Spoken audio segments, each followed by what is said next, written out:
Good morning, ladies and gentlemen. On behalf of Confederation of Indian Industry, I welcome you all to Conference on Sustainable Dairy and Livestock Management Practices. I now request Mr. Gurmeet Singh Bhatia, Chairman, Ajuni Biotech Limited, to take the session forward from here. Over to you, sir.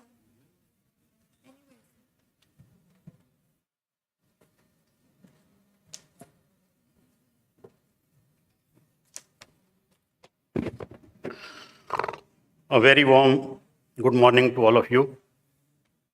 On behalf of CII and on my personal behalf, I would like to welcome you to the Conference of Sustainable Dairy and Livestock Management Practices being organized during the 15th CII Agrotech India 220.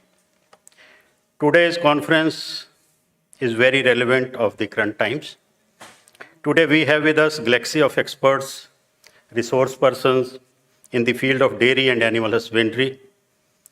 We have to discuss various issues to know what is happening in this sector, new technologies or investment opportunities availability in this field. So first of all, I would like to welcome Mr. Rick Nobel, who is Agriculture Attaché, Embassy of Kingdom of the Netherlands. You are welcome, sir. We have Mr. Sachin Sharma, Vice President Operations, ITC Limited, Mr. P. Natarajan, Business Development, Lead India, Thyssen Crop Limited, Dr. Prakash Clerical, Vice President, Business Development, Sexing Technology, USA, Mr. Sandeep Jaiswal, Chief Executive Officer, Awesome Laboratories Limited from Australia, Dr. Chitrantan Kadia, he is President, Indian Veterinary Association, and Mr. Fahim Khan, Regional Manager, Key Accounts, Celsius Logistics Solution Private Limited. A very warm welcome to all distinguished participants, friends from media, ladies and gentlemen. The livestock sector is a pillar of the global food system. So according to Food and Agriculture Organization, livestock contributes 40% of the global value of agriculture output and supports the livelihood as well as food and nutrition security of about 1.3 billion people. Dairy farming has been an important part of the agriculture scenario for thousands of years and instrumental in bringing socio-economic transformation in India. Dairy farming in India has evolved from just an agrarian way to a professionally managed industry. Dairy is a significant contributor to farmers' income, as approximately 70 million farmers are directly involved in dairy farming. Dairy farming is also only agrarian product in which almost 70 to 80% of the final market value is shared with farmers, and it accounts for approximately 1/3 of the rural household income in India. Most of the dairy farms in India raise animals at a very small scale, traditional with 2 or 3 animals. The productivity of these farmers can be enhanced if they run their business in a scientific way. Most of us, such farmers, are not aware of the modern methods of dairy farming. It is essential that these farmers adopt proper business plan and good management practices in dairy. With a production of almost 199 million tons of milk in 1920, India is the largest producer of milk.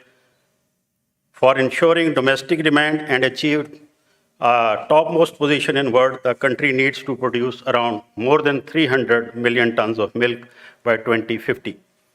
To attain this target, there is a necessity and also wide scope to improve livestock sector practices so that these are more sustainable. So, ladies and gentlemen, there are various issues to be discussed and addressed. So, first is the quality livestock. The level of milk production can be improved through the genetic improvement of indigenous dairy animals. To improve animal genetics, artificial insemination program should be implemented at the doorsteps of all farmers. To improve the genetic potential of indigenous cows, a crossbreeding program should also be introduced. Then comes to animal health. Poor animal health is one of the principal constraints to increasing dairying. So establishing effective herd health management and using all chemical and veterinary medicines should be introduced. Then comes to animal feed and nutrition. Substantial post-pasture management can offer way to provide good feed to dairy cattle. So it is necessary to keep a watch on the nutrition.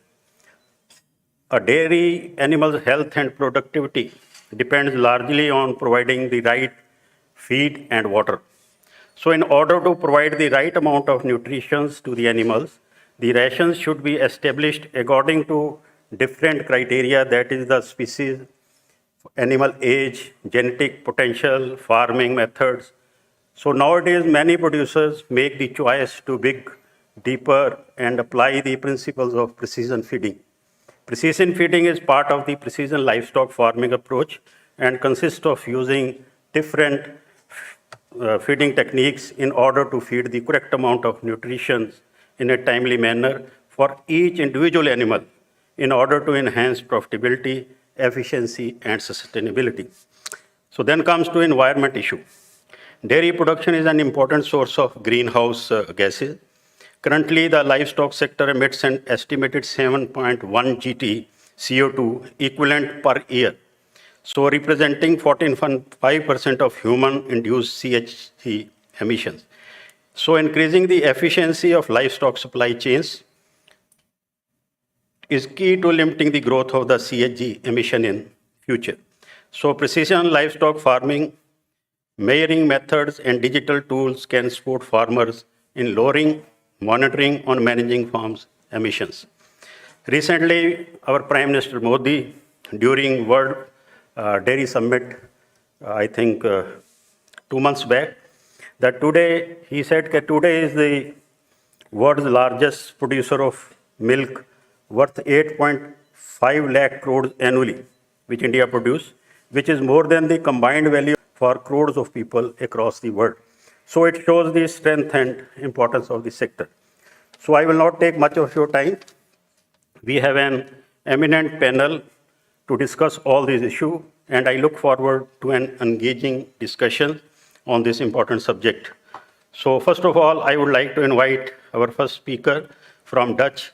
The Dutch dairy sector has a unique position in the world. Dutch cows, Dutch farmers, and Dutch cheese. They all are famous all over the world because of their professionalism and high quality. May I request Mr. Rick Noble, who is agriculture at HE Ambassador.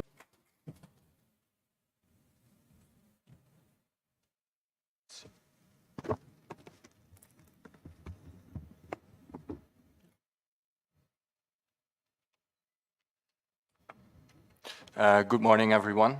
And thanks, Mr. Gurmeet Singh Bhatia, for the nice introduction. And thanks, fellow panelists, for being here today. I'm happy to speak at this CAI AgroTech event. And it's generally a happy year for the Netherlands collaboration. And agriculture and animal husbandry is central to our bilateral cooperation. And I think India and the Netherlands are both dairy champions in the world. India is, of course, the biggest producer of milk in the world. In terms of absolute numbers, the Netherlands comes nowhere close to that. But in terms of efficiency and production per cow, I think we are doing pretty well. Today, I'll briefly discuss the background of the whole dairy ecosystem in the Netherlands, why and how we became such efficient producers of milk, the challenges we are facing today in terms of climate change and sustainability in dairy, what the takeaways are, and how that is also relevant to India and the cooperation between India and the Netherlands. Dairy is a topic that's close to my heart. I grew up in a village of 60 people and 800 cows. I was born on a dairy farm. My father is still a dairy farmer in the north of the Netherlands. And it's always a breath of fresh air living in Delhi, traveling home to the Netherlands to visit my family, coming home to a village of 60 people and a farm of 120 dairy cows.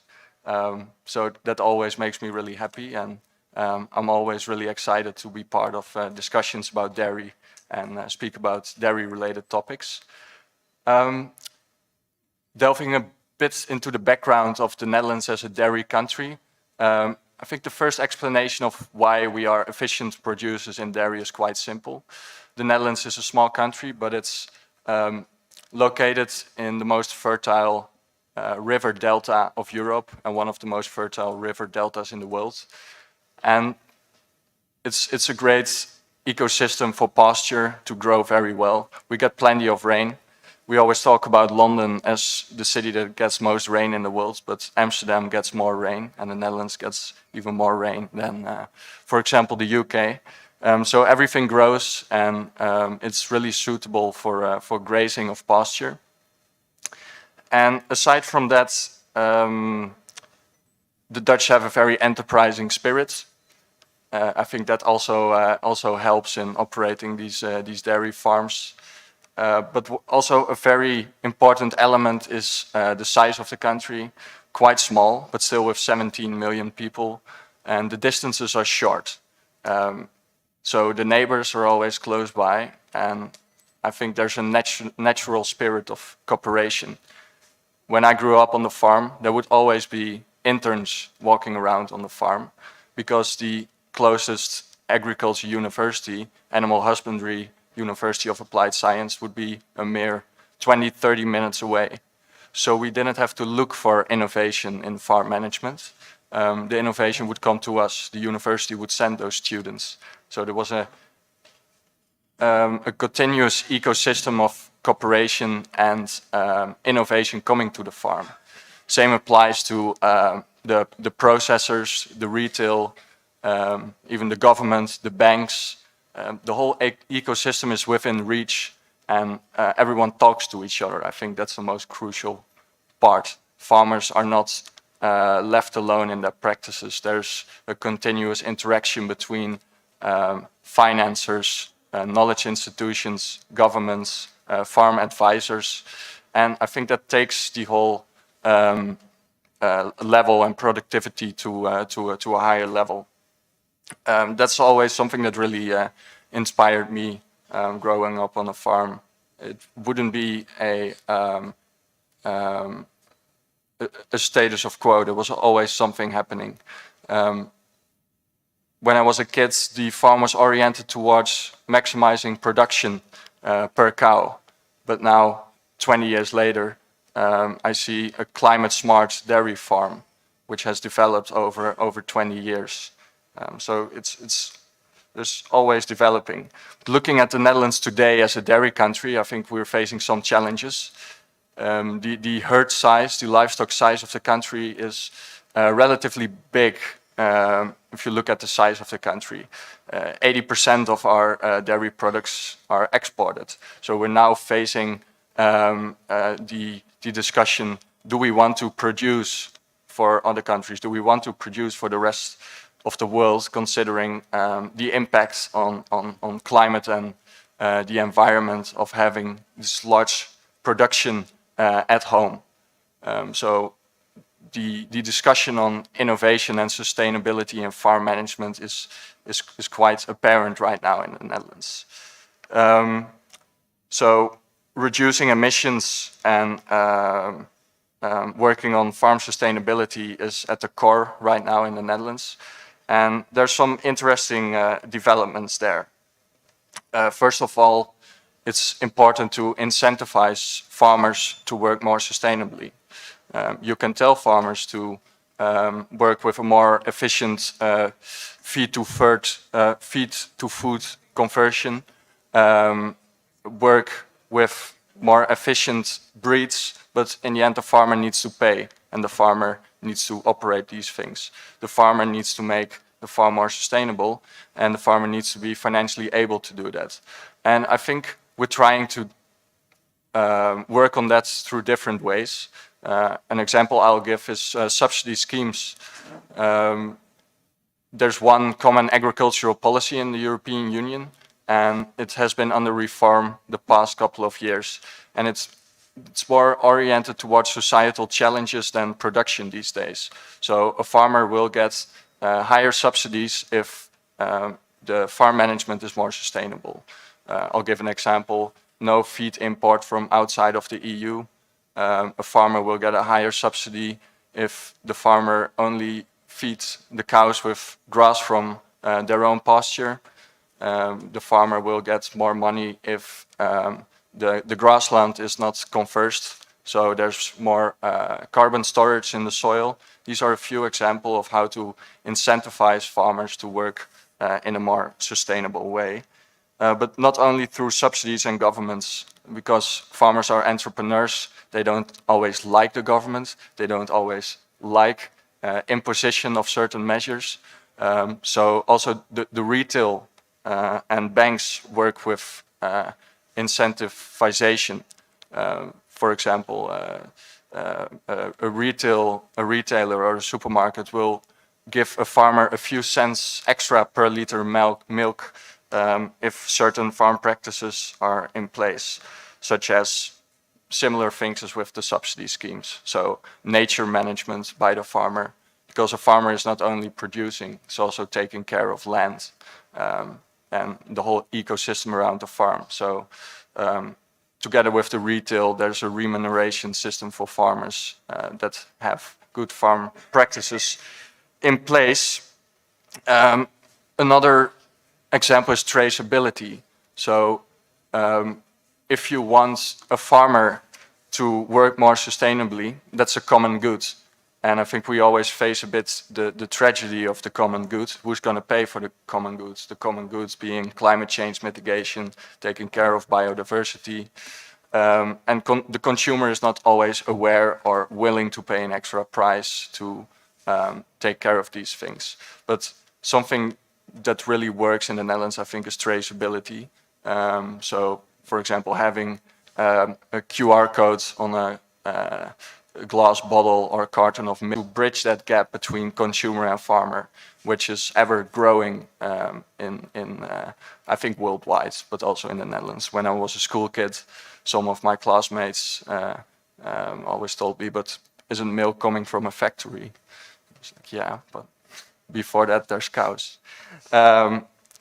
So these are a few relevant developments. And looking at India, this whole traceability concept is also something we worked on in India together with a Dutch organization called Solidaridad and a Dutch company called De Heus. We also worked on these QR codes to bring more awareness about the produce to consumers. And there's other areas for cooperation between India and the Netherlands when it comes to dairy farming. I think animal feed is an important one. There's a couple of Dutch companies working on dairy feed in India, and then we talk about roughage management, but also premixes and concentrates for a balanced diet, really targeted at specific breeds of cows. We also have farm management. You can have all the tools and all the infrastructure, but in the end, it's a farmer that has to manage the farm. So we run this program together with an organization called PAM. These are retired farmers or retired experts that work on a specific topic in agriculture or animal husbandry, travel all over the world to give advice to farmers. So running these advisory programs of dairy experts from the Netherlands provides for a great knowledge exchange, I believe. There's also farm infrastructure we could collaborate on. So stables, closed stables that release less greenhouse gas emissions, but also nitrogen emission is lowered. There's innovations of a company called Lely, which filters emissions out of the air that's released from the stable. These are all examples of expertise and knowledge exchange we can work on. I think demonstration of new technology is very important. An example of that is a demonstration farm in Maharashtra, in Baramati, where Dutch stable equipment and inputs are used in the Indian context, because the circumstances are, of course, quite different in the Netherlands and India. We're facing rain most of the year. We're wearing coats most of the year because of the cold. It's a world apart from dairy farming and hot temperatures year round. So demonstrating these technologies and trying to get them to work in different contexts is something we're working on. Yeah, and the agriculture team of the embassy is always there to answer questions of anyone that wants to collaborate with companies from the Netherlands or is looking for knowledge exchange. I think I'll leave it here, and I'm looking forward to hear from the fellow panelists here. Thanks a lot. Thank you very much, Mr. Rick Noble, for sharing dairying practices and managing farms in Netherlands. And it's interesting to know that they are exporting 80% of their dairy and dairy products. It's wonderful. So, sir, your presence among us is a reminder of India's deepening ties with Netherlands. And thank you very much for sparing your time to come here. Now, I would like to request to Mr. Sachin Sharma, who is Vice President, Operations, ITC Limited, for his address. Mr. Sharma, please.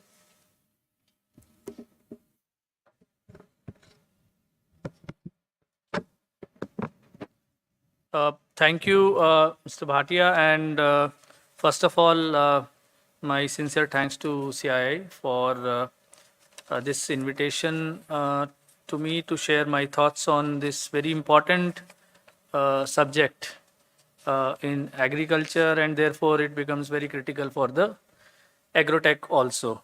When we talk of dairy, if you look at from gross value added point of view, dairy is now contributing more than the cereal crops, and so it is very important for the nation. Milk production has been growing. India is the largest producer, which has been talked about. Also, from farmer perspective, you see it has been a very critical source of income. And unlike crops, the incomes are regular, because whether farmer is selling to an organized player or farmer selling to a say local aggregator, the money is received regularly. So therefore it becomes very critical from that point of view. Also, the third dimension which makes it very important is that say the involvement of women in dairy is very high. So this is also say one critical part of agriculture wherein women are contributing a lot. So dairy has been a success story for India. We all know.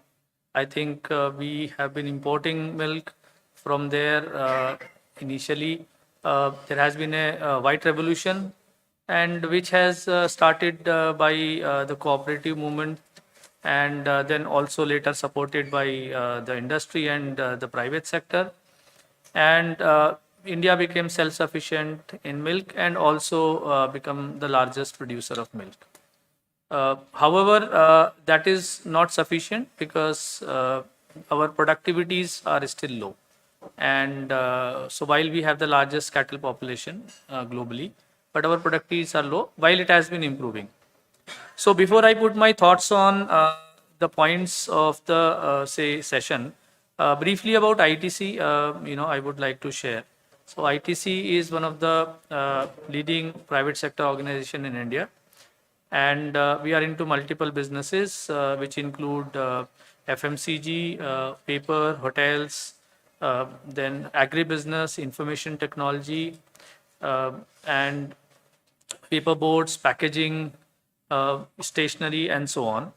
In FMCG, we have multiple products like biscuits, atta, noodles, juices, and dairy products. So that's where our connect with dairy comes in. We are right now present in dairy for the fresh dairy products in Eastern India, which is Bihar, West Bengal, and for say other shelf-stable products like milkshakes or ghee, pan India. So, and we have been actively involved in, dairy value chain, not only from milk processing, but a lot more with farmers for, helping them improving their incomes in dairy. So, while working, there are certain challenges which we feel are very important for dairy sector in today's time. So, first and foremost in India, if I see the regional imbalance is, in milk production. So, if I give you an example, say Punjab, where we are very close by sitting, has per capita, say dairy or milk consumption which is more than a liter, or Haryana is also close by. If you go to any eastern state, it will be 300 grams. So therefore, there is a huge gap in terms of the availability. Similarly, in average productivity of cattle, maybe the high production states are 6 to 8 kgs per day, while the low producing states would be say 4 to 5. We have challenge of non-descript cattle population, while there is large population which is now crossbred, but it has its own challenge. So if you look at some of the critical pieces which is there from a breed point of view, we have gone very high in terms of the crossbreeding over years, and I think the genetic rigor to address disease and other climate changes have become a big issue for the animals, and which requires a thought that what should be the right policy for the crossbreeding. While the policy is in place, but I think what is the right implementation mechanism also. Another is climate change. We are seeing a lot of changes in the climate, whether temperatures are rising.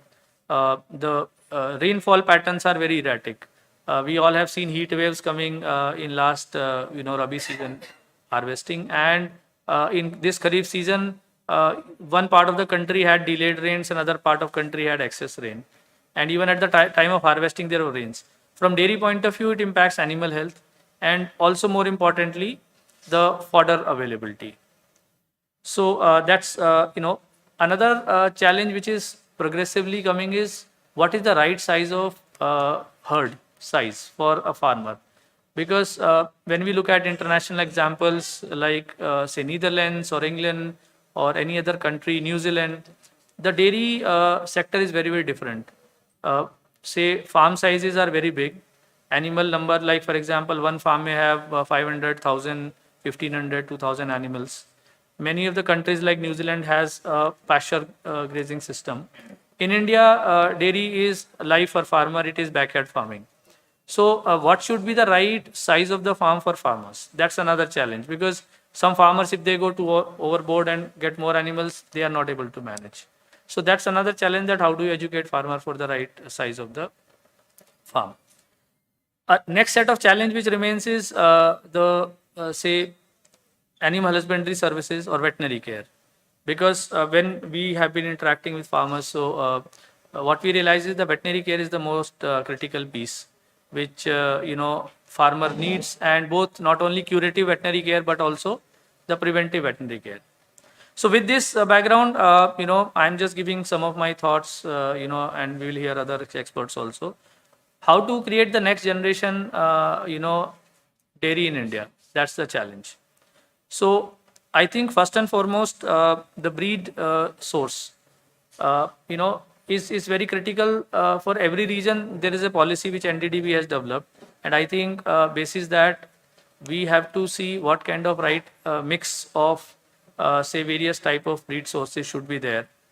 And here the indigenous breeds of India like Gir, Sahiwal, Red Sindhi, Tharparkar, and maybe Ongole in South India and others, they play a very important role. So a right type of AI policy and its implementation will be critical. Otherwise, we will end up having a lot of less resistant animals going forward. So that's one piece. Second thing is, how do you handle this regional imbalance? Like East India has a different set of animal productivity. So the solutions have to be more customized towards the regional area. If I come to the next point, which is about the sex sorted semen, I think this is a new technology, and there are some challenges which we have seen, farmers who are adopting it. So I think success ratio or even conformity to a specific type of say calf, those species remain challenge. But the important piece is is it affordable? Because the cost is very high. How many farmers can actually afford if a normal AI cost is 150 to 200 rupees? Can they afford 1500 or 2000 rupees? Or nowadays costs are coming down, but it is quite high for this, and that may be one of the big challenge for adoption. And can it come for indigenous breeds is another question, because again, if we are having only HF and jerseys, then are we leading to the same what experience what we had in past? Next is, yeah, yes, certainly. सो नमस्कार, किसान भाई भी आ गए हैं काफ़ी, तो इस चीज़ को सर एक्चुअली पंजाबी समझ में पूरी आती है और मैं पंजाब में रहा भी हूँ, बट बोलनी माड़ी मोटी होती है। सो हाँ जी, सो मैं ये बता रहा था कि जो पशुपालन है अपने यहाँ भारत में, तो उसमें हमने बहुत सफलता हासिल की है। हमारे जैसे जो ग्रैंडफादर थे, उनके समय में अगर गाय 4-5 लीटर देती थी, अब 10 लीटर पे पहुंच गई है, और भारत पूरा दूध में आत्मनिर्भर हो गया है। लेकिन अभी भी डेयरी का जो पोटेंशियल है उसको बहुत ज़्यादा तरीके से हम लोग ले सकते हैं, और किसान भाई भी उसको एक बड़ा आमदनी का स्रोत बना सकते हैं। लेकिन उसमें कुछ चैलेंजेस हैं जो मैंने बताए, और उसका क्या समाधान कर सकते हैं। तो पहली चीज़ तो ये कि जो हमारा AI सिस्टम है, जो कि हम नई प्रजाति की तरफ ध्यान दे रहे हैं, तो उसमें एक सही मिक्स की आवश्यकता है, ताकि हमारी देसी नस्ल और कुछ विदेशी नस्ल दोनों का सम्मिश्रण हो, ताकि जो पशु रहें उनको रोग निरोधक क्षमता भी होनी चाहिए उसमें, साथ ही साथ उनका जो प्रोडक्शन है वो भी हाई होना चाहिए। दूसरी चीज़ मैं जो अब आगे रखना चाहूँगा वो है कि एक बहुत बड़ा चैलेंज, जो प्रैक्टिकल चैलेंज है, वो है फॉडर का। और फीड में काफ़ी काम हुआ है, बहुत सारी प्राइवेट कंपनीज आई फीड के बारे में, जो एग्रीकल्चर यूनिवर्सिटीज़ हैं, डेयरी इंस्टीट्यूट्स हैं, उन्होंने फॉर्मुलेशंस भी डेवलप किए। लेकिन जो ग्रीन फॉडर है उसकी काफ़ी कमी है, और अगर आप जाएँ अलग अलग क्षेत्रों में भारतवर्ष में, जैसे मैं पंजाब का उदाहरण देता हूँ, 14% एरिया में ग्रीन फॉडर लगता है पंजाब में, लेकिन अगर आप जाओगे बिहार में तो वहाँ 6-7% है, उड़ीसा में और कम है। तो हर स्टेट में ग्रीन फॉडर की कमी, और ग्रीन फॉडर सबसे इम्पॉर्टेंट है उत्पादन बढ़ाने के लिए। तो ऐसे केस में हर एग्रोक्लाइमेटिक जोन में कौन सा फॉडर सही लग सकता है, और उसको किसान एक आमदनी का जरिया भी कैसे बना सकता है, उसके ऊपर काम करने की बहुत ज़रूरत है। क्योंकि अगर वो सॉल्यूशन आता है तो पशु की जो उत्पादन क्षमता है वो काफ़ी बढ़ जाती है। इसमें बहुत सारी नई तकनीकें हैं जिनका कि प्रचार प्रसार अभी भी कम है। जैसे मान लीजिए साइलेज है, साइलेज भी किसी स्टेट में एडॉप्शन है, किसी में नहीं है, और वहाँ पे कम्बरसम प्रोसेस है। तो उसको कैसे लो कॉस्ट छोटे बैग साइलेज के आ सकते हैं, जिसमें कि उसमें कुछ काम हो रहा है, कंपनीज काम कर रही हैं, यूनिवर्सिटीज़ काम कर रही हैं, बट वो एक एरिया है जो कि अपने आप में उत्पादन बढ़ाने के लिए काफ़ी बड़ा कारगर है। अगली चीज़ ये है कि किसान के लिए सही डेयरी फार्म का साइज़ क्या है। तो इसमें जैसे हम देखते हैं कि जो एडवांस स्टेट्स हैं वहाँ पे 50 से 100 पशु का रेंज हमने देखा है। पंजाब में जैसे मैं बात करता हूँ तो बहुत सारे फार्म्स हैं जो कि 50, 100, 150, 300 एनिमल तक जाते हैं। लेकिन बाकी क्षेत्रों में अगर हम देखते हैं तो ये नंबर कम है।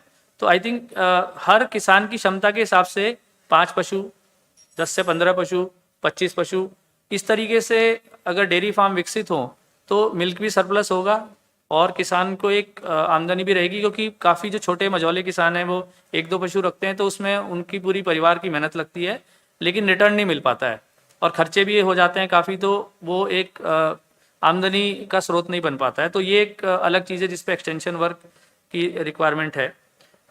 वेटनरी केयर अगली चीज़ है जिसमें जब भी हम किसानों से बात करते हैं काफ़ी चैलेंज है वेटनरी केयर का, तो वो एक क्रिटिकल पीस है। एक और चीज़ मैं एज ए कंपनी जो कि डेयरी प्रोडक्ट्स में बताना चाहूँगा, दूध में एडल्ट्रेशन का एक बहुत बड़ी समस्या है। आज दूध हर परिवार के लिए एक मुख्य स्रोत है और कभी भी मतलब एक मदर अपने बच्चे के लिए जब दूध सबसे महत्वपूर्ण चीज़ मानती हैं, लेकिन उसमें ये डर लगा रहता है कि एडल्ट्रेटेड है क्या। और उस चीज़ के लिए हमारे पास अभी धीरे धीरे काफ़ी लो कॉस्ट टेक्नोलॉजीज आ रही हैं टेस्टिंग के लिए, साथ में डिजिटल टूल्स भी अवेलेबल हैं। तो लेकिन जागरूकता जो है क्लीन मिल्क प्रोडक्शन की होनी चाहिए, वो बहुत इंपॉर्टेंट है कि किसान के लेवल पे अडल्ट्रेशन ना हो, जो बीच में लोग हैंडल कर रहे हैं वो ना हो। वरना जैसे हमने इसमें एक प्रयोग किया कैलकाटा में, तो हम लोगों ने पूरा एक ट्रेसेबल मिल्क सप्लाई चेन बनाई कि किसानों से ट्रेस कर रहे हैं, उसके बाद उसका हैंडलिंग काफ़ी ध्यान से हो रहा है। और पैकेट पे हमने सर एक QR कोड दिया जिसमें कोई भी कंज्यूमर उस QR कोड को ट्रेस करके उसकी पूरी क्वालिटी जान सकता है। तो ऐसे इनिशिएटिव्स हैं जिससे कंज्यूमर को कॉन्फिडेंस आता है और हम किसान को हेल्प करते हैं कि भाई आप ये चीज़ हैंडल कीजिए, और हम उसको वेटनरी केयर और काफ़ी इंटीग्रेटेड डेयरी सर्विसेज देते हैं ताकि उसकी खर्चा ना बढ़े लेकिन क्लीन मिल्क एक कंज्यूमर को मिल पाए।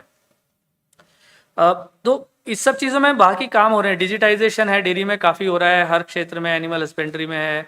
लेकिन अभी जो आप अगर सेक्टर देखें तो पॉइंट सॉल्यूशंस हैं, जैसे कुछ लोग काम कर रहे हैं ब्रीड इम्प्रूवमेंट में, कुछ काम वेटनरी केयर में हो रहा है, फीड अपने आप एक अलग तरीके से काम हो रहा है, सभी कुछ डेयरी फार्मर्स के लिए। लेकिन अगर हम इसको एक इंटीग्रेटेड सॉल्यूशन बना पाएँ तो फार्मर को बेनिफिट ज़्यादा हो सकता है, एनिमल हस्बेंड्री से लेके और मार्केट लिंकेज तक। तो इसी बैकग्राउंड में हमने ईस्ट यूपी में, ईस्ट इंडिया में जहाँ हम डेयरी में लार्जली प्रेजेंट हैं, हमने एक प्रोजेक्ट गोमुख शुरू किया जिसमें एक ही प्लेटफॉर्म के जरिए हमने अलग अलग पार्टनर्स को इकट्ठा किया और हम सबके थ्रू ये देखते हैं कि किसान को आदर्श डेयरी फार्मिंग कैसे करनी है, उसका animal husbandry services, breed improvement, feed fodder के लिए यूनिवर्सिटी से लिंकेजेस कराते हैं, साथ में उसको बेस्ट वेटनरी केयर्स के लिए वेटनेरियन है, और एक डिजिटल प्लेटफॉर्म किया है और ट्रांसपेरेंट मिल्क कलेक्शन है। तो इस तरीके से फार्मर एक ही जगह पे आके सारी फैसिलिटी ले पाता है, तो उसके काफ़ी एनकरेजिंग रिजल्ट है। समय की कमी है तो मैं बहुत ज़्यादा उसमें डिटेल में नहीं जाऊँगा, लेकिन मुझे लगता है कि पॉइंट सोल्यूशन से हम लोग इंटीग्रेटेड सोल्यूशन पे अगर आ सकते हैं और ये सारे गैप्स को एड्रेस कर सकते हैं तो भारत में एक नई जो श्वेत क्रांति जो एक आई है उसका एक नया अध्याय शुरू हो सकता है और बहुत पोटेंशियल है। हमारे एक ही गांव में आप देखिए 15 लीटर ईल्ड की एनिमल से लेके 5 लीटर ईल्ड के एनिमल से लेके 25 तक मिल जाते हैं। तो डेफिनेटली 5 वाला 10-15 तक जा सकता है, 10-15 वाला 25 तक, तो बहुत इमेंस पोटेंशियल है और डेफिनेटली इंडिया जो है अपना मिल्क प्रोडक्शन को दुगना तिगना कर सकता है अगर कुछ एक इंटीग्रेटेड अप्रोच में आगे काम हो। तो thank you for giving me this time sir, and I am looking forward to hear other experts and enlighten myself. Thank you very much Sharma ji, आपने बहुत ही सेंसिटिव जो इश्यूज़ हैं वो टच किए हैं। सबसे पहले तो इसमें काम तो बहुत हो रहा है डेयरी में, बट जैसे आपने बोला इन आइसोलेशन हो रहा है, कोई काम कुछ कर रहा है, कोई काम कुछ कर रहा है। इंटीग्रेटेड अप्रोच जो है we have very rightly pointed out कि ये ही होना चाहिए कि अब अडल्ट्रेशन की आपने बात की है। अडल्ट्रेशन में क्या है कि अब गांव से एक दूध लेके आ रहा है और रास्ते में क्या डाल रहा है नोबडी नोज़, वो आपको घर में क्या दे रहा है हम उसको चेक नहीं कर सकते। एक्चुअली इसके लिए भी जो है हमें एडल्ट्रेशन के लिए लॉ तो बहुत बने हुए हैं, हम उसको FIR लॉ बोलते हैं जी, अगर पकड़ा गया जाएगा तो उसकी FIR हो जाएगी, पर हमने आज तक देखा नहीं भाई कभी इसमें इतना कोई सीरियसली कोई एक्शन लिया हो। आपने बात की है फीड की, 70 से 80% दूध की कॉस्ट जो है फीड है, और फीड जो है आज की डेट में अनऑर्गेनाइज सेक्टर में पूरी बन रही है। मतलब आप कह सकते हैं कि 95% फीड जो है अनऑर्गेनाइज सेक्टर से आ रही है। ऑर्गेनाइज सेक्टर तो गोदरेज है, 2-4 बड़े लोग हैं जो एक्चुअल प्लांट्स में फीड को बना रहे हैं। इसके लिए पंजाब में तो सिर्फ मुझे लगता है कि सिर्फ शायद पंजाब हरियाणा में इसके लिए कोई लेजिस्लेटिव पास किया हुआ है, बाकी तो ऑल इंडिया में कहीं पे भी इसका कोई रूल नहीं गवर्नमेंट ने फ्रेम आउट किया हुआ कि फीड का स्टैंडर्ड क्या होना चाहिए, एक्सेप्ट कि इतना इसमें आपका जो है what you call it fat होना चाहिए या कुछ होना चाहिए, वो भी बनाया हुआ है। अदरवाइज इसमें कोई आप घर में कोई भी बंदा फीड ले जाके इसको चेक नहीं कर सकता कि जो मैं फीड लेके आया हूँ वो मेरे स्टैंडर्ड वाली है या नहीं है। सो इसमें काम होने वाली की ज़रूरत है। और जो छोटे छोटे लोग हैं, जैसे आपने बोला भी छोटे छोटे फार्मर्स हैं, हमारी इंडस्ट्री में तो MSME में हमने अब बहुत कर लिया कि अब क्लस्टर अप्रोच से काम हो रहा है। अदरवाइज छोटे छोटे लोग आज की डेट में कंपटीशन में आ ही नहीं सकते until unless you have a big group, और उसमें क्लस्टर बन जाए, और उस क्लस्टर के थ्रू अगर आप अपना ब्रांड भी इस्टेब्लिश कर सकते हैं, जिसमें आज की डेट में गवर्नमेंट की बहुत ज़्यादा स्कीम्स हैं। ख़ास तौर पे अब जो हमारी सरकार है उसने तो इसमें गौ सेवा में इतना ज़्यादा इम्पोर्टेंस और इसको वो दे रही है कि इसमें काफ़ी ज़्यादा मिनिस्ट्री, देखो पहले कभी एनिमल हस्बेंड्री की मिनिस्टर नहीं होती थी, डेयरी का मिनिस्टर नहीं होता था, एग्रीकल्चर के अंडर आती थी। अभी इन्होंने एग्रीकल्चर को अलग कर दिया, एनिमल हस्बेंड्री, डेयरी, फिशरी अलग कर दिया। सो इट शोज़ कि कितनी इंपॉर्टेंस है गवर्नमेंट के बिजनेस के में भी। So thank you very much Sharma ji, आपने हमें काफ़ी अच्छा इसके बारे में बताया। और आईटीसी का जो आपने बताया कि बट इसमें अभी तक सिर्फ 10% ही आई थिंक आईटीसी का टोटल रेवेन्यू साइड से एफएमसीजी में 10% ही आता है, विच आई फील डेयरी में कम है क्योंकि हमने 2-3 साल पहले शुरू किया। ओके। सो उसमें आपने बताया कि बिहार और वेस्ट बंगाल में आप कर रहे हैं, Punjab is very potential area, तो आप यहाँ पे भी उसका थोड़ा सोच सकते हैं कि अगर आप पंजाब में कुछ काम करें तो इसमें डेयरी फार्मर्स को काफ़ी एक्सपर्टीज़ हेल्प मिल जाएगी। सो thank you very much. Now I invite mister P Natarajan who is business development lead India from Tyson crop. Please mister P Natarajan for your please. Am I audible? Yeah. So I'd like to excuse myself. I'm not very fluent in Hindi, लेकिन हिंदी में बस एक चीज कहने के लिए कोशिश करता हूँ। करीबन 3-4 महीने के पहले मेरी सासू माँ जो है वो मुझे ऐसे दूध पिला दी जो 3-4 दिन पुराना था, वो कई सारी बार उबाल दिया है और मुझे उसका स्वाद अच्छा नहीं लगा। और मैंने कह दिया कि अगर एक बार दूध को पैस्चराइज आप कर लेते तो उसके बाद आप बस 2 दिन में आपको उसे पीना चाहिए।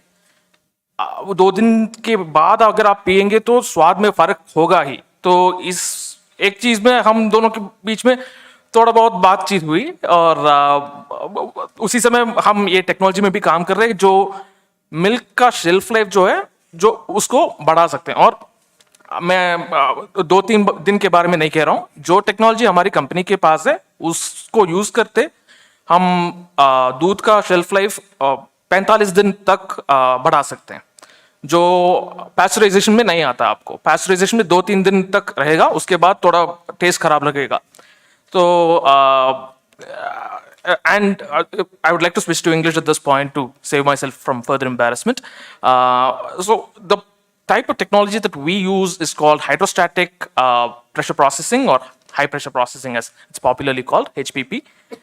What this technology does is primarily it takes any type of packaged food and it puts it into a barrel of water, which is then treated at around 600 megapascal, and the moisture in the food usually tends to imitate the same pressure in the barrel around it. So because of this equilibrium that the food is trying to reach, it goes to a point where the microorganisms which are present in the food are bombarded from all the sides equally, and there is no damage to the food because you're applying equal pressure from all sides, but the microorganism is not able to withstand this pressure and starts getting deactivated.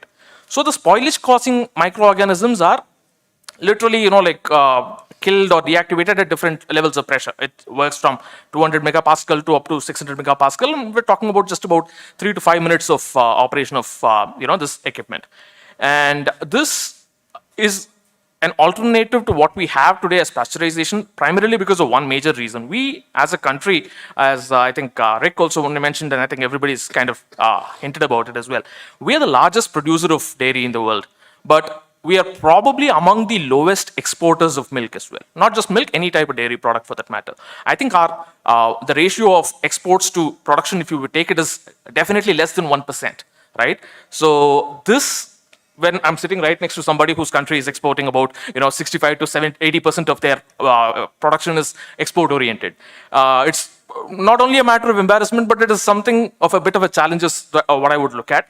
As a country, we have every ability to start exporting dairy, but I think the industry has reached a level of equilibrium because of the inherent shelf life issue. So because the shelf life of liquid milk is 2 days, the amount of cattle that we have in production and the amount of milk that is getting processed on a daily basis and circulated, I think this has reached a level where you don't want a short supply, but you don't want an oversupply as well, because this is a commodity without any minimum support price. Unlike various other crops and other things which have a minimum support price, the dairy farmers don't enjoy that benefit.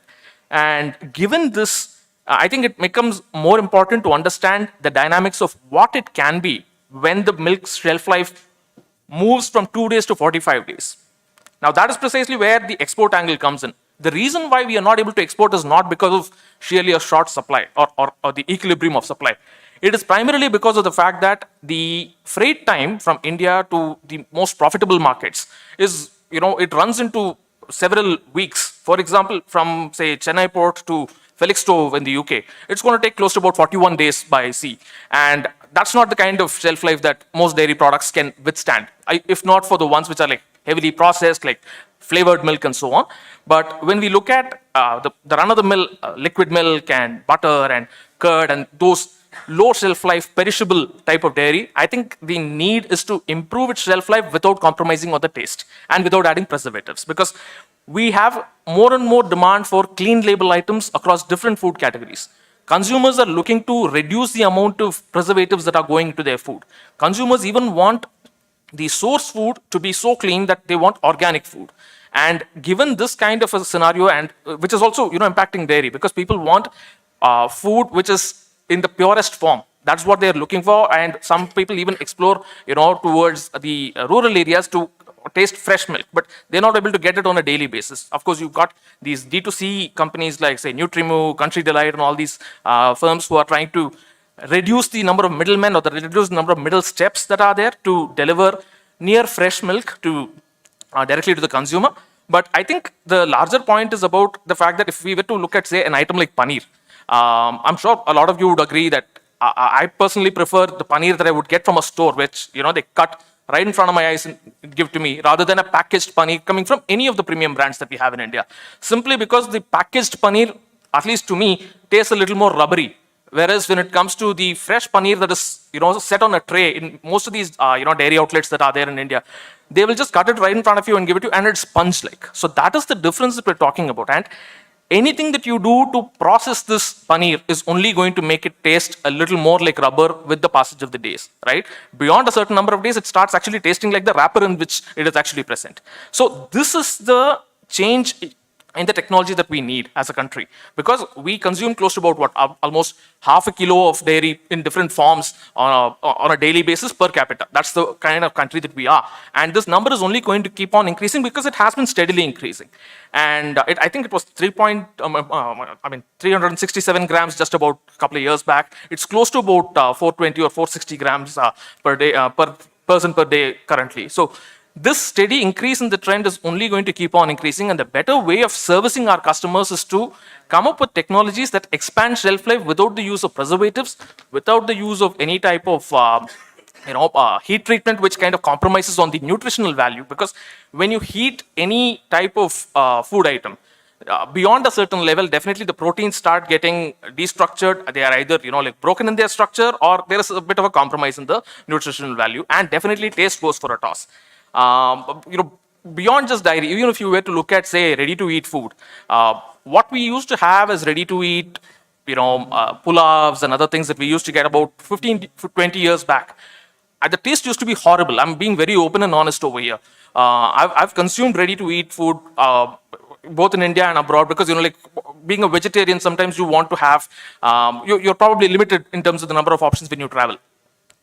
The bisibele baths that are served from a very popular brand, 20 years ago and today, there is a paradigm shift. And this is simply because of the fact that technology change has happened in that segment of the world. And even the front runners with regard to adopting technology in the country, they are actually not the big brands.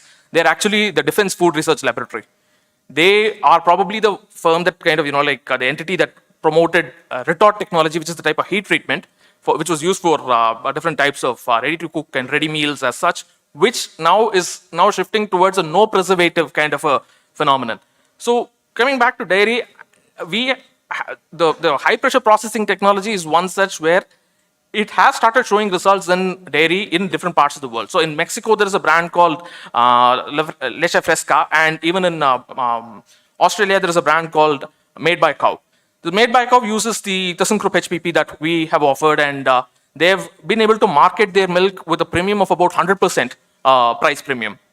Even in India, if you were to take premium milk products do sell at a very good volume. If you were to take, say, A2 milk, which is a very recent phenomenon, in the last 2 years is when, like everybody was talking about A2 milk. 1 liter of regular, semi-skimmed milk would be costing you probably about less than $50. But I mean, and if you were to consider that with the A2 milk that you would get, the Tetra Pak, that costs about 100 or 120. So people are willing to pay the price premium as long as they're able to see value in it. And I think that is what we need to tap as both a country and an economy. And not just stopping with serving the domestic market. If you were to look at our neighbors, like for example, China imports probably the maximum amount of dairy globally. The amount of dairy exports was estimated to be about $6.1 billion. Now that's a good amount of revenue that India can get, because among the other 14 neighbors that China has, I don't think any country is such a major dairy producer that they can fulfill the $6.1 billion demand. And given our strong base in dairy, I'm pretty sure we are very well placed to make this fulfillment.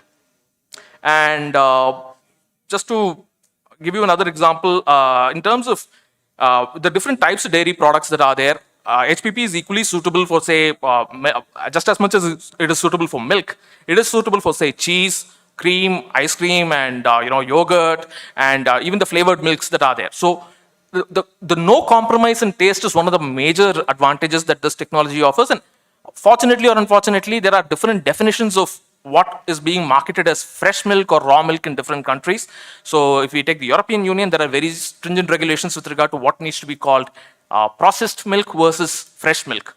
So these definitions, even in India, are still under review. And once we reach a point where there is clarity about what is thermal processed versus what is processed otherwise, where you're not breaking down the nutrients, I think once that clarity kicks in, not only will this result in better exports in terms of the fulfillment for the various countries of the world, but also our annual dairy consumption will also increase commensurately. That would tie back into the kind of increasing the farmers' income that we were talking about.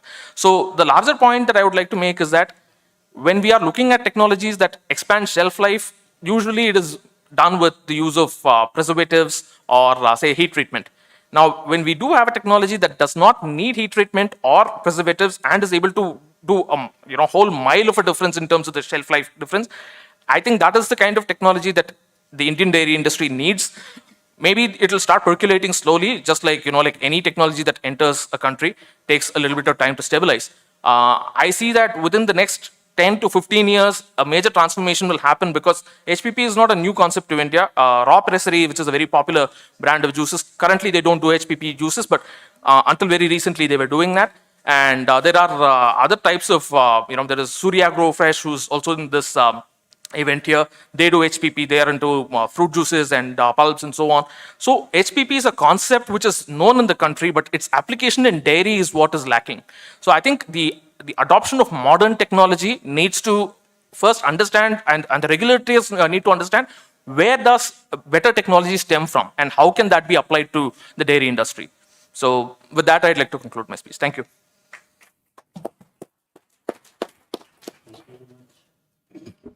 Thank you very much, Mr. Rajan. You have touched very important aspects of shelf life of milk. Shelf life of milk is okay, but at the same time, if there's bad technology is adopted, then quality of milk may be eroded. So I think we should be very conscious about it, that we should take a very modern and new technology, how other people are doing in the globe. So second part to touched about was export potential of the government. Once shelf life is there, export potential will automatically come. And then minimum support price, I think from CII we have already represented it to Government of India for implementing this minimum support price, at least for not for domestic purpose, for export and organized sector sale for that. So thank you very much for sharing your knowledge. And now I request Dr. Prakash Kalerikal, who is Vice President Business Development, Sexing Technology, USA, to deliver his address and share his views with us, particularly the cost of the vaccine, but some speaker has touched upon that. Please. Can somebody this? excuse me. How do I? Okay, it's there. Thank you. Thank you and good morning, everyone. So I'm just to introduce myself. I'm Prakash. I'm a veterinary doctor. I was born in India. I left India almost 30 years ago. I live in the UK, work in USA. I have also worked as a veterinarian. I did my master's in veterinary public health from Glasgow Veterinary School. I did my MBA from Birmingham Business School. I also went to Harvard for leadership training. I managed large farms up to 3,000 cows. I worked with Laval, the milking machine company, and I'm in the genetic industry for the last 20 years.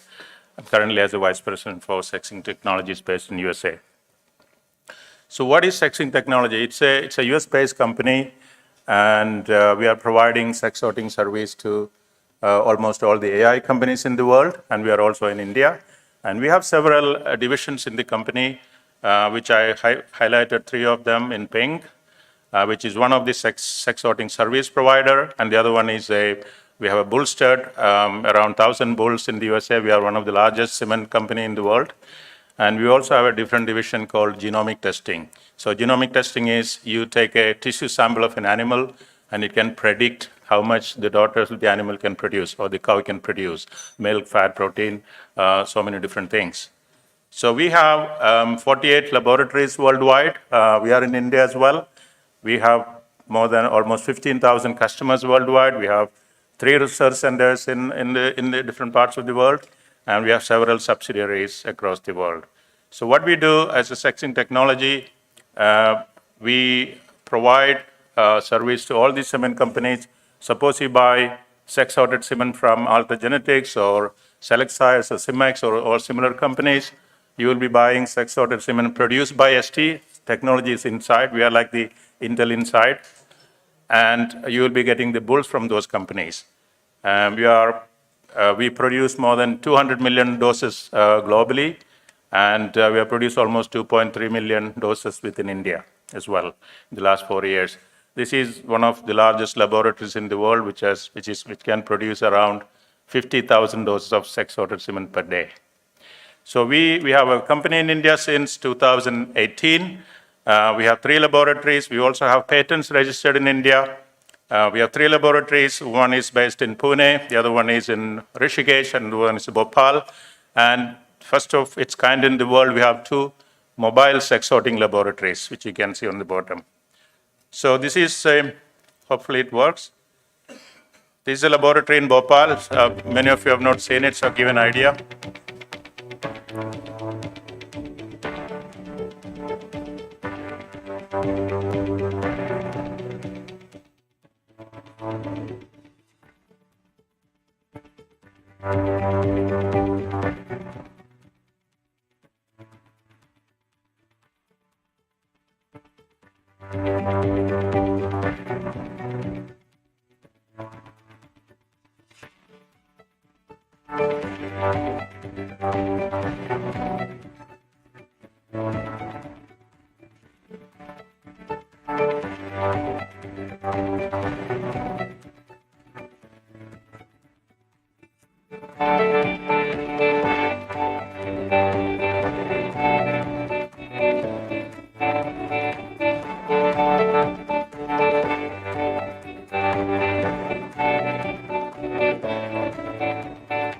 That is the latest laboratory in India as a stationary laboratory. And this is a second mobile lab we introduced in India. This is first of its kind in the world.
Okay, so that was a mobile laboratory that is currently producing sexotism for Amol, based in Anand. So somebody, you told me, Mr. Sachin Sharma, you mentioned we don't produce indigenous cattle. We produce all indigenous cattle and buffaloes as well. We can also produce crossbred horses, pigs, and sheep and goat. I will also give some other idea later, some numbers. So everybody talks about sustainability and farm profitability. So there are three major elements in for the farm to be profitable. First of all, if you divide them into three equal parts, that is, one of them is equally important is a cow, that is genetics. The other one-third is management and nutrition, that includes health and everything, as someone else mentioned. And the other one-third is environment, meaning the climatic conditions, the shading, the design of the stall, so many things. So if you cannot have all the three components optimized, the animal cannot produce, the farm cannot be profitable. You can bring the best genetics from Holland or America or UK, wherever you want to, but if you don't provide the nutrition, management, health, and environment, these cows will not perform. Or you bring all the management practices, expert from anywhere in the world or within India, and you don't have genetics, the cows will not perform. So you need all these three components in optimized combination. So two things happened in the last 15, 18 years. That's in 2005. Two revolutions took place in India. No, my Hindi is too bad. I'm sorry. Yeah, then I will be miserable. So I don't want to do that, sorry. So two things, revolutions happened in the dairy industry. One is genomic, this both happened simultaneously. The first of all, it was sex-ordered semen, and then genomic testing came. So what does genomic testing do? Genomic testing allows you to find a good cow or a bull from a very wider population. So it is only a tissue sample, can be done when the bull is born, or even we can do it from the embryos. So we can do it as early as possible. So we can identify the cow or a bull even before it is born, whether it's good or bad. And then sex sorting technology that separates the male and female, and that can produce more females from the bulls or good genetics you have already identified through the genomic testing technology. So breeding, people normally say, what is breeding? Breeding is, people say it is an insemination. You put a semen in the cow, that is breeding for most people. It is not breeding, actually. Breeding is the selection and mating of genetically superior animals. You find the superior animals and then breed those semen to a cow to produce a better. So in India, we do around 100 million inseminations. That's the largest ever in the world. But we don't know the quality of the semen or the genetics. That is the problem. So we produce a lot of unproductive new generation. So how do you identify the superior animals? Usually they are identified by their phenotypic values, which is, for example, milk production. Production traits, there are milk, fat, protein, there are several production traits. Then you took a look at the type traits, meaning the body size, the height, the width, etc., the foot angle, so many things of the animal. Then you look at the health traits. Then also look at the management traits. So genomic information adds more reliability to your selection process. So you can trust almost what the animals are going to provide in the next generation. So this is a cow, a typical cow. This is daughter of one of our bulls called Delta. So there are several body parts we look at while selecting an animal, cow or a bull. So when you select a cow, the same cow, how do we know how this cow is good or bad? So we need to know where the information coming from. So first of all, it comes from the dam. You can say the mother of the cow has produced so much milk, so you assume that the daughter will produce so much milk, right? And then from this father, so you have the information about the father, father's mother, father's daughters. Then you look at other family members, the cousins, sisters. If they are doing good, she might as well do good. That is an assumption. Then own production. If it is a cow, you look at her own production, then you can find out. And then if it's a bull or a cow, you can also look at the daughter's production. But this is already a lot of information. In America, we have the information about every cow, every bull. We have the information about around 16, 17 generation backwards. We have that much information. But all this information put together, we can only predict around 30, 35%. Still, the daughters, with all this information, there is no guarantee that the daughter or the cow will produce so much milk or look like that. And then you add genomic information. That will bring another 35, 40%. So combined with the parent information and the genomic testing, you can almost have a prediction around 80, 85% reliability. So you can predict this daughters of the bull will produce so much milk. You have 80, 85% chance to get it. So it's a very high chance. That is the value of genomic testing. Now, this is an example of the proof we look like. So we have so many information about this, not clear, so many information about the animals. So now just quickly onto this egg sorting technology. So there are two types of sperms. One is a male chromosome-bearing sperms. The other one is a female chromosome-bearing sperms. Females are called X and males are called Y. But literally, there is no difference in size, shape, weight, electric charge, nothing. They are completely identical. So how do we separate them? How do we know which is male or female? So the only difference in those male and female, the size of the DNA content of the female is larger than male. So X, which is female, which is around 4% larger than males. So that is the only way you can differentiate them. So this is quickly, I will explain to you. It's an animated video, hope it's going to work. So this is a very advanced cell identification and separation process. So we remove the dead and dying sperms before the processing. So we have a special media to remove those. And then we also use a different media that reduces oxidation, that reduces the metabolism, and then also control temperature. We use a very advanced cytonome machines for the separation. And then we look at the size of the X and Y based on the DNA content and separate them. We don't kill them. So basically, like I said already, there is no difference between male and female except for the DNA, size of the DNA content. So the one on the bottom is a female that has a larger DNA content.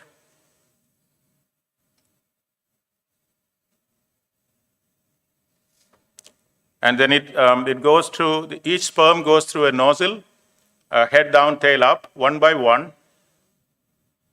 And then we use a specialized media that will encapsulate each sperm. So each sperm is protected inside a sheath fluid.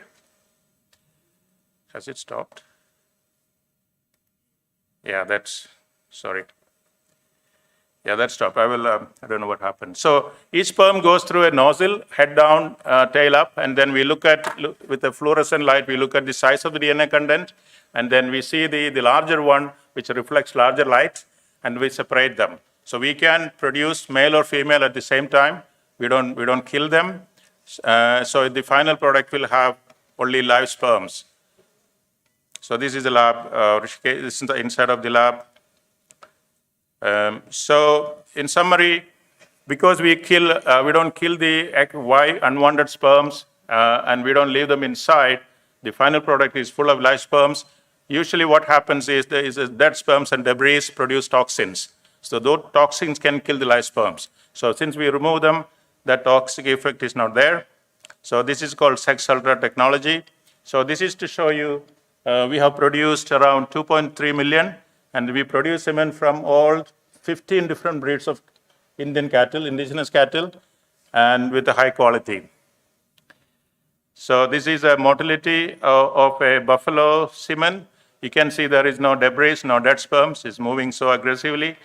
And this is the same thing from a machine called CASA, and it says 65.8% progressive motility. But what is required is only 30%. So we are doing 50% higher motility. That also helps improving conception rate. This is another sample of a gear bull, 3-hour motility, and 0-hour and 3-hour motility of the same sample. So it's another one, so I'll skip that. So this is how we measure the purity. So this is a gear bull, purity meaning what is the percentage of females sperms inside the straw. So this is 93.5%. Similarly, buffalo, Jersey, crossbred. And we also have had a study about comparison of the laboratory purity and the field results. So we followed the same inseminated animal and then looked at the females, and the result was plus or minus 1%. That meaning if you have 93% purity, you have 94 or 92% females. And then it is not just on the laboratory. This is a result from BIF Pune with 28,700 inseminations, and they have 44% conception and 94% females. This is another result from ULDB Rishikesh. They also have 318,000 insemination, which is a huge number, with 45% conception rate and then 94% females. So what is important to you from this data who are not familiar with this? The average conception rate in India is 35%. So we are 10% above the conventional semen conception rate. So that shows the quality. And then we normally, our standard is have 90% females, but we are doing 94%. So it is working. So what is the benefit of using sex-sorted semen? First of all, you get more females, and then, which is already proven. Then, since you are, let me give you a simple example. Suppose you have a great bull, a very high potential bull with a semen station, and then you produce conventional semen. So what will happen? You get 50% male, 50% female. So the superior genetics of the bull you assume you have, is wasted through 50% males. Males doesn't produce milk. You don't need them. You cannot slaughter them. There's so many problems in India. So sex-sorted semen will convert that superior genetics to 90% female, more than 90% female. So the genetics is not wasted, but it is multiplied faster. Then there is another benefit. When there is a calf is born, sometimes there are difficult births, which is called dystocia scientifically. So when a male calf is born, there is more chance for a difficult birth because male calves are bigger, the head is bigger. But when a female calf is born, it is smaller in size, the head is small, there is less chance for a difficult birth. So when you use sex-sorted semen, you have more than 90% female. So you also have less chance of dystocia.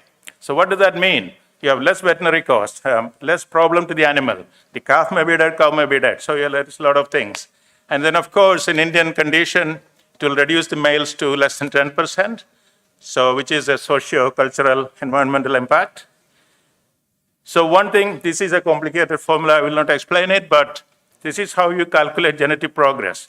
Meaning, because of you do genomic selection, your accuracy is higher, and you also, genomic selection increase the variety and variation, so all the numerator will be higher, and since you are using a bull early, you will also reduce generation interval, that meaning you have a higher genetic progress.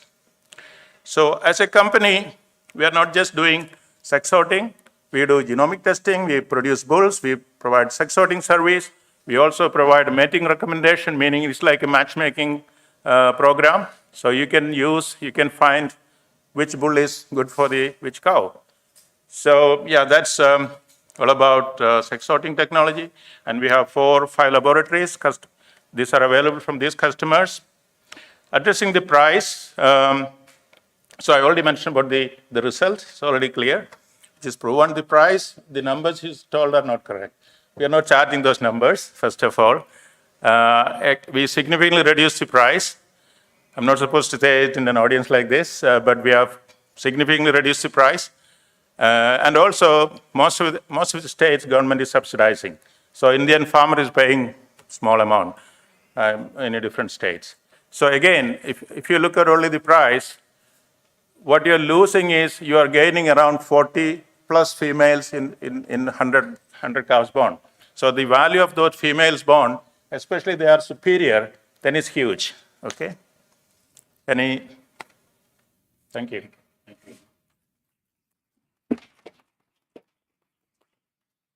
Thank you, Dr. Saab, for apprising us about this technology, which is sex semen technology. The only concern which we were predicting was cost and price of that sex technology. Now, he has clarified that although he is not charging that much of price which just mentioned by Dr. Sachin, but as far as his subsidy is concerned, all state governments are, I think, give subsidy in that. And but the result, as he told us, is 90% of cows are born. Then I think female cows are born. And I think the cost is not give matter in that.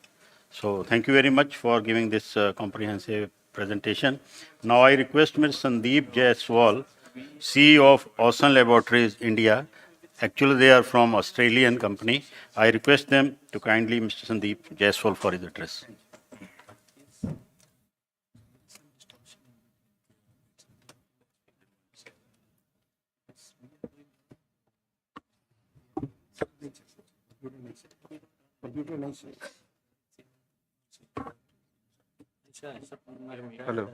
Hello सत श्री अकाल, नमस्कार, good morning. Sandeep Jaiswal is my name. मैं हिंदी और English में दोनों में आपको बताने की कोशिश करूंगा। हमारी कंपनी ऑस्ट्रेलिया से है और मैं भी भारत में बहुत साल बाद आया हूँ, 27 साल बाद। और मुझे खुशी हो रही है कि मैं एक नई इनोवेशन लेके आया हूँ। यहाँ सब बड़ी बड़ी कंपनियाँ हैं और उनसे काफ़ी सीखने की है, पर हमारी कंसेप्ट जो है कि गायों को तकलीफ़ नहीं होगी। गायें अगर खुश रहेंगी, दूध आप ही ज़्यादा होगी, हमें उसको ज़्यादा मैनिपुलेट करने की ज़रूरत नहीं है। इसलिए हम लोगों ने डिसइंफेक्टेंट बनाया है और जो कि 100% ऑर्गेनिक है। 100% ऑर्गेनिक, प्लांट बेस्ड है, प्लांट एक्सट्रैक्ट से बेस किया हुआ है। और इसे अभी हम लोगों ने लंपी वायरस पे टेस्ट किया और भारत सरकार ने भी इसको टेस्ट में अप्रूव किया है। ICR, institute of animal high intensity animal disease, Hisar ने उन्होंने दोनों तरह की टेस्ट किया है, सरफेस पे भी, सस्पेंशन पे भी, और इसे एकदम कारगर पाया। 99.9% लंपी वायरस को दूर करते। इसको अभी हम लोगों ने महाराष्ट्र में और गुजरात में इसको प्रैक्टिकल हम लोगों ने टेस्ट किया है। क्वारंटाइन सेंटर है नगर डिस्ट्रिक्ट में, और वहाँ ज़बरदस्त रिजल्ट, मतलब आपको स्प्रे करने के बाद हम लोग ऐसे क्रिटिकल गायों को हम लोगों ने उठाया जो कि एकदम जाने गुजरने की अवस्था में थी, और 5 से 7 दिन के अंदर गायें रिकवर हो रही हैं। उसके सारे वीडियोस और फोटोज़ और सारे अवेलेबल हैं, और हमारे स्टॉल हैं यहाँ पे, वहाँ पे आप आके इसको देख सकते हैं। तो ये लंपी वायरस में ये यूनिक है। मुझे पता लगा कि 1 लाख से 2 लाख गाय इफेक्टेड हो गई। और दूसरी बात है, न सिर्फ ये लंपी वायरस को मारता है, इसका जो स्प्रेड है वो रोकता है। तो अगर आपने कहीं पे सरफेस में डाल भी दिया तो वो आगे नहीं जाएगा। लंपी वायरस बढ़ती कैसे है?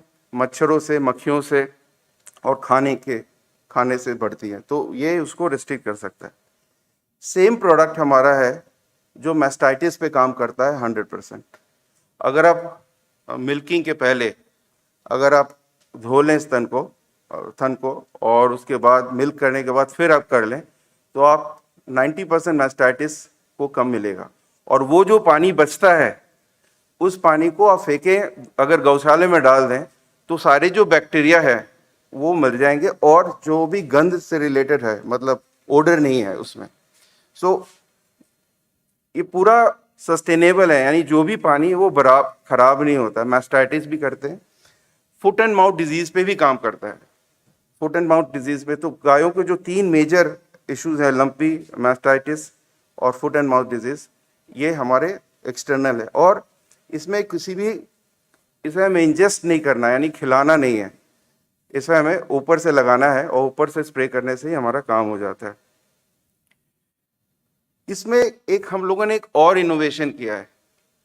हमारे L44V को अगर किसी भी कैन, दूध वाले कैन को अगर आप धो लेते हैं उससे, और उसके बाद अगर आप उसमें कच्चा दूध रखते हैं, 7 डेज तक आप प्रिजर्व करके रख सकते हैं। ये बहुत यूनिक चीज़ है, बहुत जिम्मेदारी से बोल रहा हूँ। मैंने 7 दिन तक आप कोई भी दूध, अगर आपका ट्रांसपोर्टेशन हो रहा है तो भी आपको प्रिजर्व कर, जैसे उन्होंने बताया प्रिजर्व करने के लिए, तो हम भी प्रिजर्व कर सकते हैं बहुत नेचुरल वे में। सेम हमारा जो L44V है, ये जितनी भी डेयरी के प्लांट क्लीनिंग है उसमें भी आपको काम, आप उसको अगर क्लीन करें, प्लांट क्लीनिंग के भी काम में आता है। और एक चीज़ बहुत इंपॉर्टेंट है, इसका हम लोगों ने एक अलग वर्जन बनाया है। फूड, जितने भी आपके फूड है, जैसे कि जो डेयरी से रिलेटेड नहीं है, अगर आप उसको स्प्रे करते हैं तो शेल्फ लाइफ आप बढ़ा सकते हैं। जैसे अगर टोमेटो पे आपने डाल दिया तो 20 दिन तक आप टोमेटो बिना रेफ्रिजरेशन के रख सकते हैं। ये भी मैं बहुत जिम्मेदारी से बोल रहा हूँ। So most of the 70-80% of fruits and vegetables रख सकते हैं। कॉन्सेप्ट वही है, जो हम जैसे दूध को प्रिजर्व कर रहे हैं उसी तरह फूड आइटम्स को भी हम प्रिजर्व कर, इवन कि आप कट फ्रूट्स वेजिटेबल्स को भी स्प्रे करें तो भी आप बिना रेफ्रिजरेशन के रख सकते हैं। ये हमारा है। एक बहुत इंपॉर्टेंट चीज़ बना है फॉडर। हमारा एक प्रोडक्ट है क्रॉप बायो लाइफ, वो बहुत ही यूनिक प्रोडक्ट है। वो फॉडर में काम करते हैं। इन इफेक्ट कोई भी ग्रेन्स पे काम करेंगे, किंतु हम फॉडर में फोटोसिंथेसिस को इन्हांस करते हैं, यानी पत्तों में जो स्टोमेटा है उस स्टोमेटा को हम बढ़ाते हैं, जिसके कारण हम कार्बन डाइऑक्साइड का एब्जॉर्प्शन ज़्यादा करते हैं। ज़्यादा कार्बन डाइऑक्साइड मीन्स ज़्यादा शुगर मतलब ब्रिक्स लेवल ऊपर होना, सारे सॉइल बायोलॉजी को चेंज करता है, कार्बन को सिक्वेस्ट करता है। हम लोग 10 से 30% तक ईल्ड बढ़ाने की बात कर रहे हैं। कहीं 10 हो सकता है, कहीं 15, कहीं 20, इतनी ईल्ड फॉडर की बढ़ेगी ही बढ़ेगी। ये भी ये हम क्लेम कर रहे हैं। हमारे जो प्रोडक्ट है अभी फसाई फूड ग्रेड है, तो फसाई से भी अप्रूव्ड है। NRC पुणे ने ICR में इन्होंने भी टेस्ट किया है और कोई भी रेसिड्यू नहीं मिला, उसमें कोई भी केमिकल नहीं है, 100% ऑर्गेनिक है। और अभी ISR हिसार ने भी हमें लंपी वायरस के ऊपर ये काम किया हुआ है और ये हम लोगों ने पेटेंट किया है। भारत में हम लोगों ने स्टार्ट किया है, अभी 15 दिन पहले ही हमें ये अप्रूवल मिला है। सारे टेस्टिंग्स हो रहे हैं, काफ़ी लॉन्ग रेंज में टेस्टिंग हो रहे हैं गुजरात, महाराष्ट्र में, और हमें काफ़ी अच्छा इसका इफेक्ट मिला है। पर मैं चाहता हूँ कि कोई क्वेश्चन हो आपके तरफ से तो आप पूछें हमसे।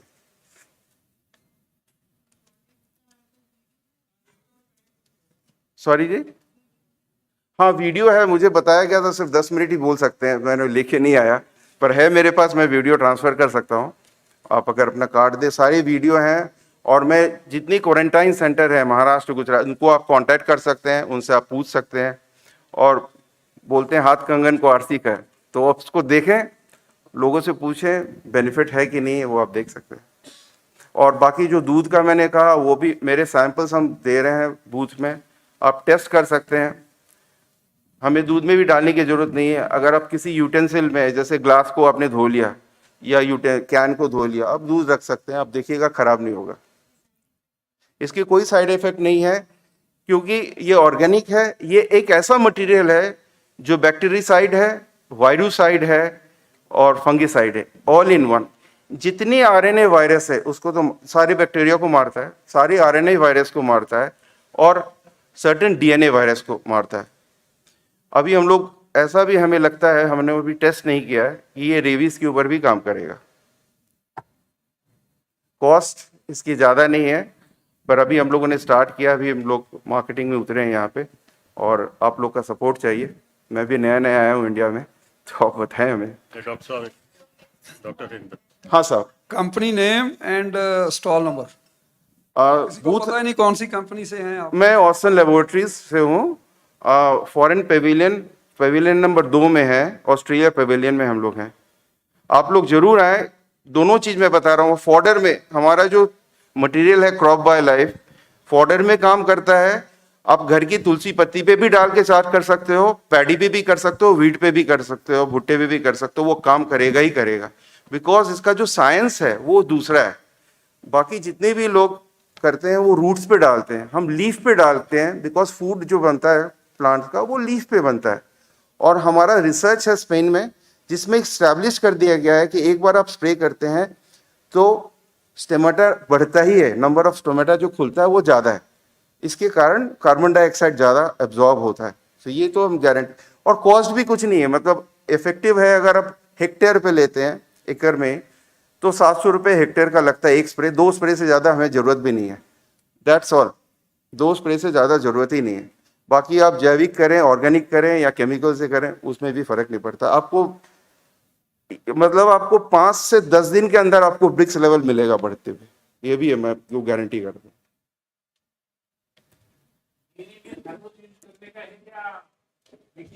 डेयरी में अभी फिलहाल के लिए हम लोगों ने जो टेस्ट किया है, हाँ 7 दिन में हो जाता है, 7 दिन के अंदर हो जाता है। 7 दिन वो हैं जिनको क्रिटिकल, जो काउज हैं, गाय जिनको हुआ था उनको 7 दिन लगा है। बाकी हम लोगों ने छोटे काफ को किया है, 3-4 दिन में खत्म हो जाता है।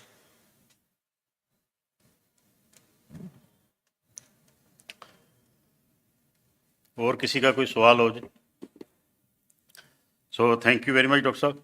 Thank you. Doctor Sandeep Jaiswal ji. तो हमारे किसान भाई बैठे हुए हैं, तो जैसे इन्होंने बताया कि लंपी स्किन जो आज की डेट में चल रहा है, या फुट माउथ डिसीज़ जो रेगुलर डिसीज़ है, उसमें इनके प्रोडक्ट जो हैं वो काफ़ी प्रैक्टिकली कामयाब हैं। और अभी जो थोड़ी देर पहले हम डिस्कस कर रहे थे, डॉक्टर मिस्टर पी नटराजन जी ने बोला था कि जो शेल्फ़ लाइफ है उसके लिए हमें कोई टेक्नोलॉजी ढूंढनी चाहिए। एक नेचुरल टेक्नोलॉजी तो अब इन्होंने हमारे पास बता दी है, जिससे कि हम 7 से 10 दिन तक हम दूध को रख सकते हैं। फॉडर में इन्होंने बताया, जैसे डॉक्टर हरिंदर बैठे हुए हैं, ये हमारे एक्सपर्ट हैं फॉडर में, तो हमें इन्होंने तो वैसे सैंपल्स भी यहाँ लाए हुए हैं, स्टॉल्स में सैंपल्स भी आप ले सकते हैं। So thank you very much Sandeep ji for sharing very interesting data with us. So now I request Dr. Chittaranjan Kadia, who is President of Indian Veterinary Association, for his address, please. Thank you mister Bhatia. शुद्ध हिंदी में शुरू करें तो अपनी जो भाषा है, मंच पर सम्मानित बैठे हुए लोग विभिन्न क्षेत्रों के स्पेशलिस्ट हैं। मैं डॉक्टर चिरंतन कादियान इंडियन वेटनरी एसोसिएशन का अध्यक्ष हूँ, और एक हमारी पब्लिकेशन भी है 96 साल पुरानी इंडियन वेटनरी जर्नल, जो विभिन्न साइंटिफिक क्षेत्रों के पेपर्स पब्लिश करते हैं। CII के हम एफिलिएट मेंबर हैं। आज इन्होंने हमें मौका दिया यहाँ आने का, उसके लिए हम इनके धन्यवाद करते हैं। विषय पशु चिकित्सा व किसान से संबंधित रहे हैं, तो उसी संबंध में जो सम्मानित मंच है वहाँ से नीदरलैंड से मिस्टर रिक नोबल व अन्य, इवन हमारे डॉक्टर प्रकाश कावेलकर, जो कि मेरे ख्याल से विश्वविख्यात हैं जेनेटिक्स में, और शायद देश में एक क्रांति लाएंगे, क्योंकि इनका जो सेक्स सॉर्टेड सीमन है शायद ये किसान भाइयों तक आराम से ना पहुंच पाए, लेकिन इनका बीइंग ए टेक्निकल पर्सन, मैं इनका आभारी हूँ। इस देश में एक क्रांति लाने वाले हैं। 90% से ऊपर इनका फीमेल का जो रेशो है। आज सबसे बड़ी जो समस्या हम लोगों के सामने है वो मेल काफ है जो रोड पे आ जाता है। उसका समाधान क्या तो उनकी संख्या घटाने से है, पैदाइश की। हमारे देश में कलिंग अलाउड नहीं है, हमारी धार्मिक भावनाएं आहत होती हैं। तो डॉक्टर प्रकाश कावेलकर की ST जेनेटिक्स कंपनी ने इस देश से जो कबाड़ा आया था ब्रीडिंग कंपनीज का सीमन का, उसको काफ़ी हद तक अपनी क्वालिटी से दूर किया है। विषय पर आते हुए मैं मुख्यतः अब उस विषय को टच करना चाहता हूं जो न्यूट्रिशन मैनेजमेंट जेनेटिक्स से भी ऊपर है भारत के परिप्रेक्ष्य में, क्योंकि वही समस्या का लिंक की।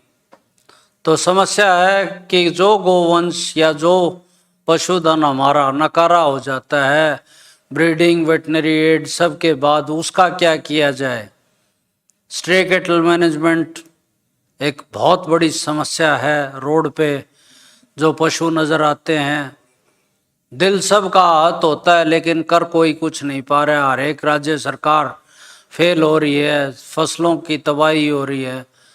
तो विषय पे आते हुए विषय ये है कि उसके गोबर और गोमूत्र का प्रबंधन किया जाए ताकि वो गोवंश या वो पशुधन से कुछ इकोनॉमिकली बेटर काउ सेंचुरीज गौशाला हम एस्टेब्लिश कर पाएँ। और जो कि सरकार का दायित्व भी है। मेरे ख्याल से देश में करोड़ों रुपए म्यूनिसिपल बॉडीज़ वेस्ट कर रही हैं विद कोई एक प्रॉपर पॉलिसी प्लानिंग के बगैर। मैं हरियाणा गौ सेवा आयोग में बतौर सचिव कार्यरत था, अब सेवानिवृत्त हो गया हूँ, काफ़ी काम किया है। पशु का जो गोमूत्र है या मूत्र है वो एक बहुत ही अद्भुत चीज़ है। ख़ासतौर पे अब तक जो कार्य हुआ है वो हम अपने देशी गोवंश का मानते हैं। इसके ऊपर हमने IIT रुड़की से रिसर्च वर्क करा। द जेंटलमैन अभी हमारे साहब कह रहे थे कि प्लांट बेस्ड है, हमारा गोमूत्र बेस्ड है। हमने फिनाइल बनाई है, बड़ी सिंपल सी टेक्निक है। गोमूत्र को नीम, सफ़ेदा और लेमन ग्रास के साथ डिस्टिलेशन कीजिए और पाइन ऑयल में मिलाकर आपका फिनाइल तैयार है, नेचुरल फिनाइल। ये नेचुरल फिनाइल 99.9% बैक्टीरियोसाइडल है और 100% वायरोसाइडल है। और इफ़ेक्टिव कॉस्ट जो प्रोडक्शन की है वो सारी ही 22 से 25 रुपये लीटर आती है। इसका लंपी स्किन डिजीज़ में भी यूज़ हुआ। मैं ये नहीं कहता कि ठीक कर दिया लंपी स्किन डिजीज़, पता नहीं क्या क्या इवन इम्यूनोजेनेटिक्स तक रहे, इम्यूनोमोडुलेटर तक, लेकिन एक स्प्रे के रूप में और एक डिसइंफेक्टेंट के रूप में काफ़ी हद तक कामयाब है। और जिस तकनीक को, सादी सी तकनीक को कोई भी फार्मर, कोई भी गौशाला, कोई भी लाइव स्टॉक फार्म अपना सकता है। 10,000 से 45,000 रुपये की डिस्टिलेशन मशीन आती है कुल।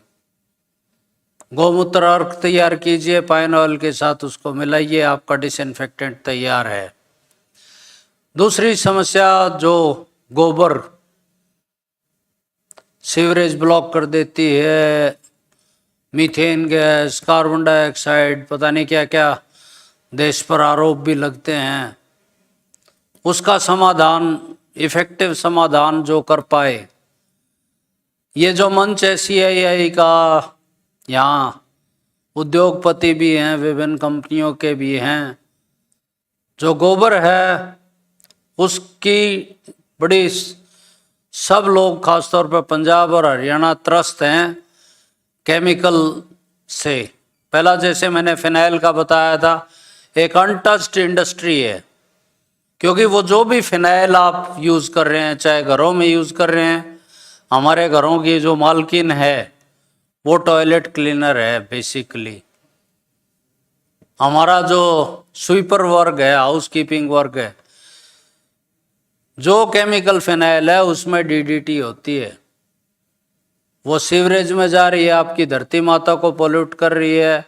जो फसल पैदा हो रही है, फसल से जो चारा खाया जा रहा है, वो आपका पशुधन, गोधन पोल्यूट हो रहा है। जो माता ले रही है उससे बच्चे जो दूध पीते हैं। तो बेसिकली हमें अपनी सोसाइटी को देखते हुए, पंजाब से तो एक बठिंडा से ट्रेन जाती है, बीकानेर कैंसर ट्रेन कहते हैं उसको। दूसरा है केमिकल जो DAP है। DAP 1.5 कट्टे से प्रति एकड़ 10 कट्टे तक यूज होता है आलू की फसल में। जो हम खा रहे हैं पूरा पूरा जहर है, खाते हुए आज के दिन डर लगता है। उसका एक प्रत्युत्तर निकाला गया है।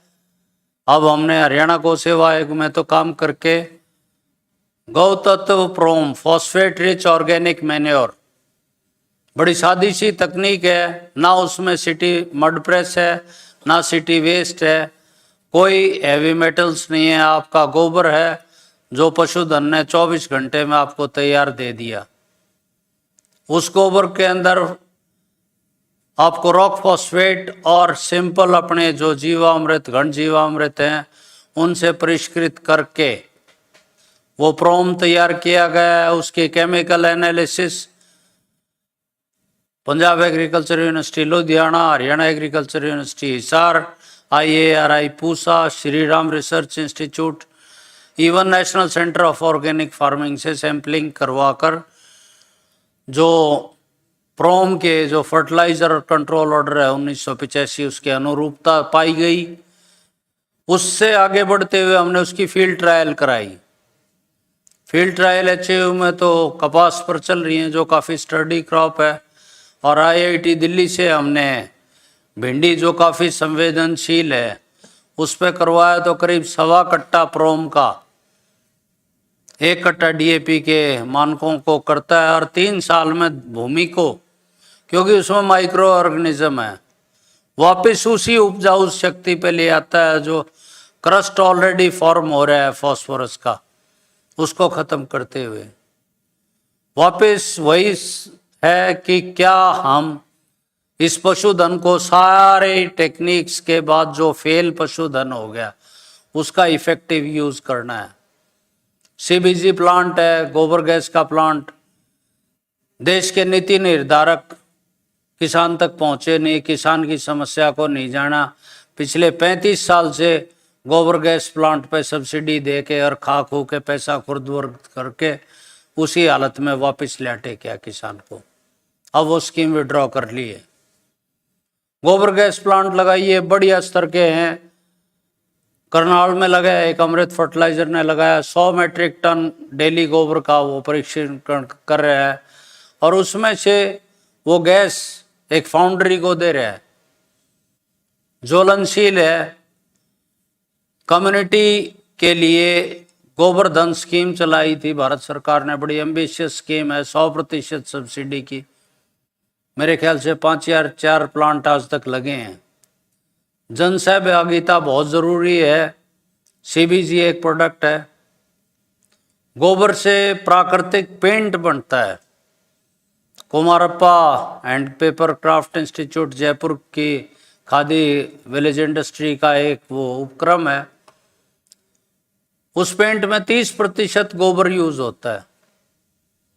गोबर खुद एक डिसइंफेक्टेंट है। आप घर में पहले कच्चे घर होया करते, लिपया करते थे, फर्श लिपया करते थे, कहते थे TB नहीं होती।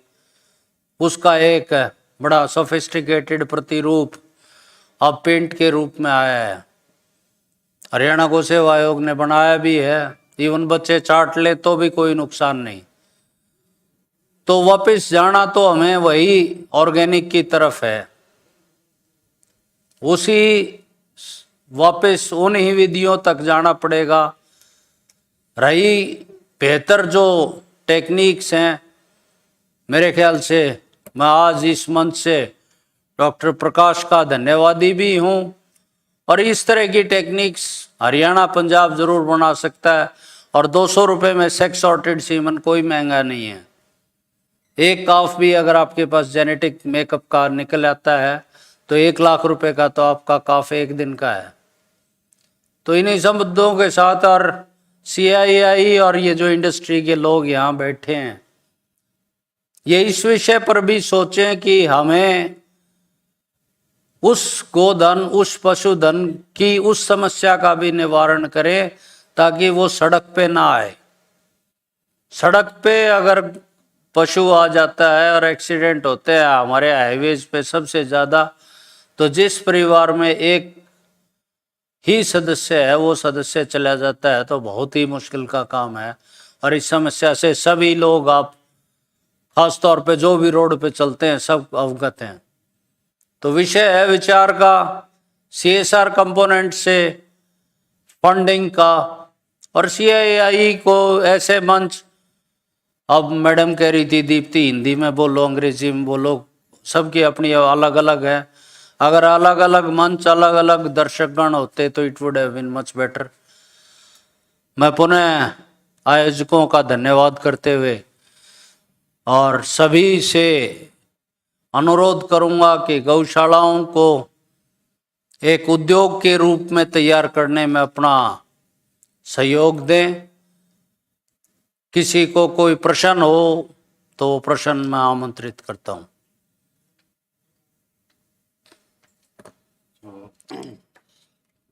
थैंक यू वेरी मच आदमी। आपने बहुत अच्छे जो आज की डेट में डेयरी फार्मर्स को इश्यूज आ रहे हैं उसको एड्रेस किया है। जैसे आपने गौमूत्र का बताया, जो बाई प्रोडक्ट्स हैं, गोबर का बताया है, और एक बहुत इमोशनल इशू जो आपने लिया है कि आज जो केमिकल हम डाल रहे हैं ज़मीन में उससे जो कैंसर हो रहा है। और आपने बिल्कुल ठीक बताया कि बठिंडा से एक कैंसर ट्रेन चलती है जो राजस्थान को जाती है। सो डे बाय डे इस चीज़ की अवेयरनेस लोगों में आ रही है। पर जैसे आपने कहा कि अभी तक मेल काफ का कोई सोल्यूशन नहीं सामने नज़र आ रहा, तो इसके लिए मुझे लगता है इसमें ब्रेन स्टॉर्मिंग सेशन चाहिए जिसमें बैठ के सारे एक्सपर्ट्स इसको, अगर हमारी धार्मिक भावनाएं, अगर हमने मेल काफ को नहीं काटना तो उसका करना क्या है, अदरवाइज तो एक्सीडेंट होते रहेंगे और रोड्स पे घूमते रहेंगे। तो इसका तो मुझे लगता है कि कुछ ही अच्छे प्लेटफॉर्म पे बैठ के हमें इस चीज़ को एक्सक्लूसिवली इसको डिस्कस करना चाहिए कि इसको हम कैसे इस प्रॉब्लम को सॉल्व कर सकते हैं। So thank you very much doctor साहब। सो अब हमारे पास एक लास्ट स्पीकर रहेंगे mister Fahim Khan, regional manager की account Celsius logistic solution. I would request him for his address.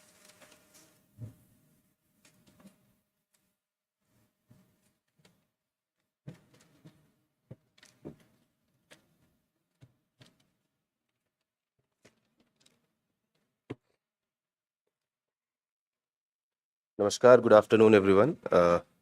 सबसे पहले मैं मिस्टर भाटिया और CII का धन्यवाद करना चाहूँगा कि उन्होंने हमें इस मंच पे आकर के आप लोगों से बात करने का और अपने थॉट्स को शेयर करने का मौका दिया। मेरा नाम फ़हीम ख़ान है। मैं पूरी प्रेजेंटेशन हिंदी में देने की कोशिश करूँगा ताकि हम टू वे कम्युनिकेशन कर सकें। मैं सेल्सियस लॉजिस्टिक्स कंपनी से एसोसिएटेड हूँ और मैं आज जो अपने थॉट्स शेयर करूँगा वो करूँगा जो पेरिशेबल्स के या फिर post harvest products, perishable products के सप्लाई चेन में इंडिया में जो चैलेंजेस हम फेस करते हैं उसके बारे में। सबसे पहले तो मैं ये बता दूं कि इंडिया में जो कोल्ड चेन जिसको हम कहते हैं, जो एक जेनेरिक वर्ड है, फॉर एग्जांपल कोल्ड स्टोरेज या फिर रेफ्रिजरेटेड वैन, आप सभी जानते होंगे, उनके डिमांड और सप्लाई में बहुत एक बड़ा गैप है। हमारे कंट्री में अभी भी जो डिमांड और सप्लाई का गैप है वो ऐसा है कि अगर किसी एक जगह पे, अगर पंजाब की मैं बात करूं, अगर वहाँ पे 100 स्टोरेजेस की ज़रूरत है तो अवेलेबिलिटी सिर्फ 30 से 40 स्टोरेजेस की है। अगर व्हीकल की ज़रूरत है 100 तो वहाँ पे 10 ही अवेलेबल है। ठीक है, तो ये कोल्ड चेन इंफ्रास्ट्रक्चर की जो कमी है उसकी वजह से क्या होता है कि 30 to 40% जो पेरिशेबल प्रोडक्ट्स हैं, चाहे वो मिल्क एंड मिल्क प्रोडक्ट्स हो, लाइव स्टॉक्स हो, फ्रूट हो, फ्रोजन फूड हो, फार्मा हो, वो 30 to 40% एवरी ईयर वेस्ट होता है due to lack of cold chain infrastructure.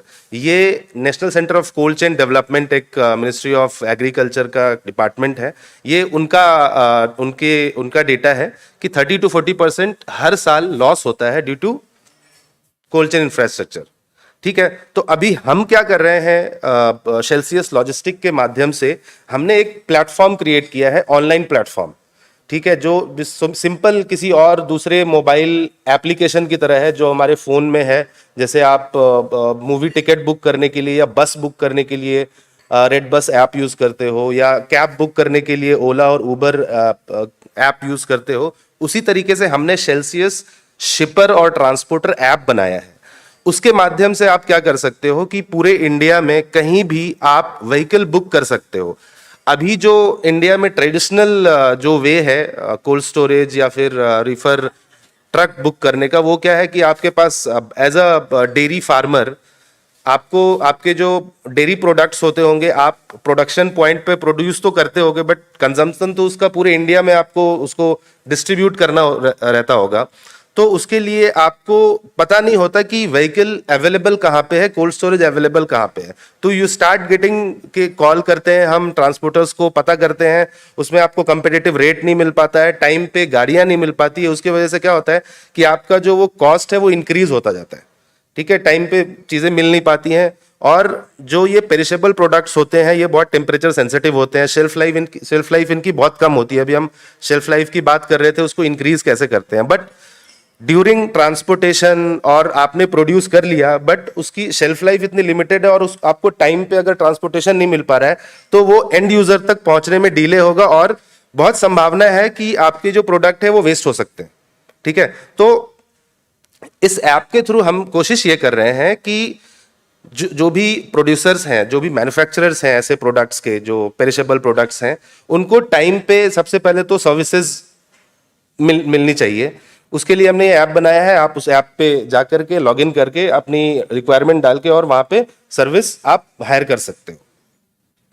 तो ये मैंने दिखाया है डिमांड साइज पे है। जो कंपनीज हैं जैसे आइसक्रीम की कंपनीज हैं, वाडीलाल, दूसरी फ्रोजन फूड की कंपनी है, डिमांड साइड पे, सप्लाई साइड पे reefer van and cold storage. So ये एक हमारा शिपर प्लेटफॉर्म का एक हमने दिखाया है कि कैसे ये काम करता है, from booking the service, booking the cold storage to the last mile delivery. इसमें हमने दिखाया है कि आप कैसे बुक कर सकते हो। बुक करने के बाद एक बार, इसमें सबसे इंटरेस्टिंग पार्ट जो मैं अभी बताने वाला हूं वो ये है कि ऐसा नहीं है कि सिर्फ आपने गाड़ी बुक कर ली और हमारा काम खत्म हो गया। हमारा काम वहां से स्टार्ट होता है। Since perishable product is temperature sensitive, जो सबसे इंपॉर्टेंट चीज होता है वो ये होता है कि हमें ये पता चलना चाहिए कि मेरा जो प्रोडक्ट मैंने पॉइंट ए से पॉइंट बी के लिए भेजा है वो ड्यूरिंग ट्रांजिट टेम्परेचर मेंटेन कर रहा है कि नहीं कर रहा है। अब ट्रांसपोर्टर्स कमिट करते हैं कि हाँ कर रहा है, बट आपको वो कैसे पता चलेगा? तो हमारे सिस्टम पे क्या है कि आप लाइव मॉनिटर कर सकते हो कि अभी आपका जो प्रोडक्ट है वो कहाँ पे है, वो मैप में आप देख सकते हो, और इस टाइम पे उस प्रोडक्ट का और उस व्हीकल के अंदर का टेम्परेचर कितना है। सपोज आपने डेयरी के प्रोडक्ट्स हैं, उसको आपने -18 टेम्परेचर की रिक्वायरमेंट है, ठीक है, तो आपको वो चेक करना है कि वो है कि नहीं है -18। अगर वो नहीं है -18 तो आपका रिफर व्हीकल और कोल्ड स्टोरेज लेने के बाद भी आपका प्रोडक्ट वेस्ट हो रहा है। ठीक है, तो ये आप ट्रैक कर सकते हो यहाँ पे। जो हम ट्रांसपोर्टर्स को ऑनबोर्ड करते हैं उनका प्रोसेस है बहुत, हमने डिटेल में उसको बनाया हुआ है कि हम कोई भी व्हीकल को ऐसे ऑनबोर्ड ना करें, रजिस्टर ना करें, जो कि बाद में जाकर के प्रोडक्ट वेस्टेज में ऐसा कुछ हो सके। तो हम उसका फिजिकल वेरिफिकेशन करते हैं, इंस्पेक्शन करते हैं, उसकी रिफर यूनिट जो है उसकी टेस्टिंग करते हैं, IoT कंपैटिबिलिटी चेक करते हैं। अभी IoT इंटरनेट ऑन थिंग्स हम इसलिए चेक करते हैं कि हम उस व्हीकल का जो टेम्परेचर का डेटा है वो अपने ऐप पे, अपने प्लेटफॉर्म पे इंटीग्रेट कर सके, जिससे कि कस्टमर्स को वो डेटा दिख सके। ठीक है, अगर IoT डिवाइस नहीं है, डेटा लॉगर, ये सारी चीजें नहीं है उस व्हीकल में, तो हम उसको उसमें इंस्टॉल करते हैं और हम उसके बाद ड्राइवर को ट्रेनिंग देते हैं, उसके बाद ही हम उस व्हीकल को ऑनबोर्ड करते हैं। अब मैं थोड़ी सी बात करूंगा सेल्सियस कैसे काम करता है।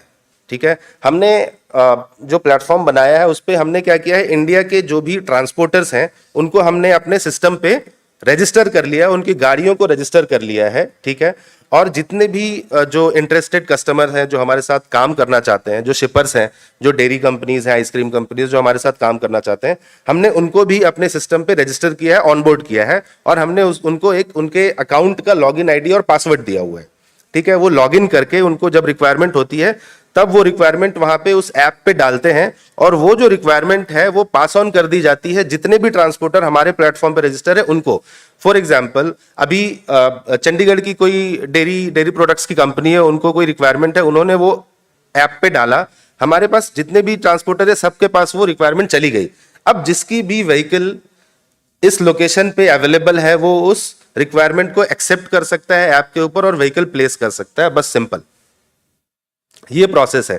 इससे बेनिफिट्स क्या हो रहे हैं कि एक तो आपका जो चैलेंजेस हैं कस्टमर्स को कि कहाँ व्हीकल कहाँ है, गाड़ियां कैसे पता करें, किससे किससे हमें गाड़ियां मिलेगी, कॉस्ट क्या होगा, ये सारी चीजें आपकी सॉल्व हो रही हैं क्योंकि वहां पे आपको कंपेटिटिव कॉस्ट मिलता है। 4-5 ट्रांसपोर्टर एक रिक्वायरमेंट के ऊपर रेट्स डालते हैं, आपके पास ऑप्शन होता है कि आप बेस्ट रेट को सिलेक्ट कर सको।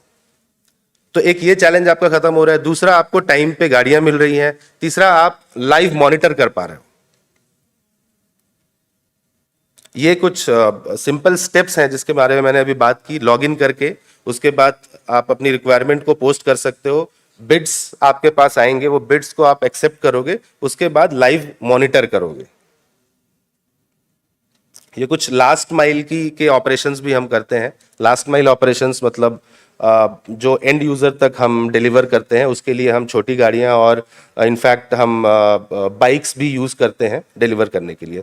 ये हमारा एक इनोवेशन है, मल्टी टेम्परेचर व्हीकल। एक गाड़ी में हम 3 टेम्परेचर को मेंटेन कर सकते हैं। अब जैसे कोई छोटी कंपनी है जिनका कंसाइनमेंट जो है वो छोटा है, 1 टन का है, 500 केजी का है, 400 केजी का है, तो अगर वो पूरी गाड़ी अगर वो हायर करते हैं तो उनका कॉस्ट बहुत इंक्रीज हो जाएगा। इसलिए हमने ये व्हीकल बनाई है जिसमें हम आइसक्रीम भी लेके जा सकते हैं -18 पे, फ्रूट भी लेके जा सकते हैं +4 के टेम्परेचर पे, और फार्मा प्रोडक्ट भी लेके जा सकते हैं +2 to 8 +25 के प्रोडक्ट टेम्परेचर पे।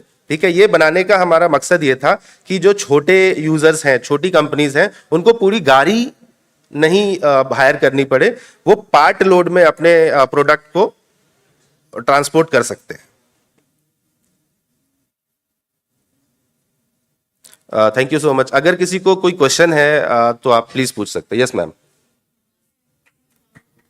आप प्लीज इनको एक माइक।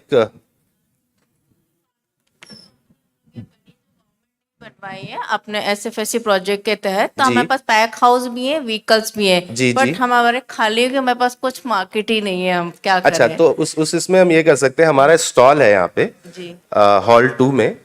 तो हम आपको आपके हेल्प ऐसे कर सकते हैं कि आपके जो पैक हाउस है या आपकी जो रीफर व्हीकल है, हम उसको अपने सिस्टम पे रजिस्टर कर लेंगे। उसके बाद आपको लाइक एनी अदर ट्रांसपोर्टर जो हमारे साथ हैं, जैसे उनको रिक्वायरमेंट्स आती हैं वैसे आपको भी रिक्वायरमेंट आती रहेंगी। वो व्हाट्सएप पे और ईमेल पे सब पे नोटिफिकेशंस आते रहते हैं। हमारे पास पैक हाउस भी है, काफी 5-5 करोड़ के हैं, जी, उसमें जी। काफी स्पेस है, कोल्ड स्टोर्स वगैरह सब है। ठीक है मैम, मैं अभी आपसे मिल करके आपका कार्ड दे दीजिए मुझे, मैं रजिस्टर कर दूंगा and you will start getting the business. Okay, thank you. ठीक है, थैंक यू। और कोई? एक मिस्टर खान, छोटा सा मेरा सवाल है कि अगर जी किसी की सर। छोटी कंसाइनमेंट है जी। तो आप उनकी फैक्ट्री से जाके उठा लेंगे या हमें कहीं पे जाके छोड़ नहीं के सर, आएंगे? हम फैक्ट्री से ही उठाएंगे। एंड टू एंड है, मतलब हाँ, हम फैक्ट्री से उठाएंगे और जो जहाँ पे आपको डिलीवर करना है वहां पे करेंगे। इनफैक्ट हम फार्म टू फोक भी करते हैं कि जो जहाँ पे वो प्रोड्यूस हो रहा है कोई भी फ्रूट वेजिटेबल, वहां से भी पिक करके हम डिलीवर करते हैं एंड यूजर तक। उसमें बहुत सारे मॉडल हैं, बड़ी गाड़ियों में आया, फिर कोल्ड स्टोरेज में रखा हमने, कोल्ड स्टोरेज से छोटी गाड़ियों में ली, छोटी गाड़ियों से फिर डार्क स्टोर में ले जाके रखा, डार्क स्टोर से बाइक्स पे हम डोर टू डोर डिलीवरी करवाते हैं। और ये सारा टेम्परेचर कंट्रोल्ड, सारी गाड़ियां टेम्परेचर कंट्रोल्ड होती हैं।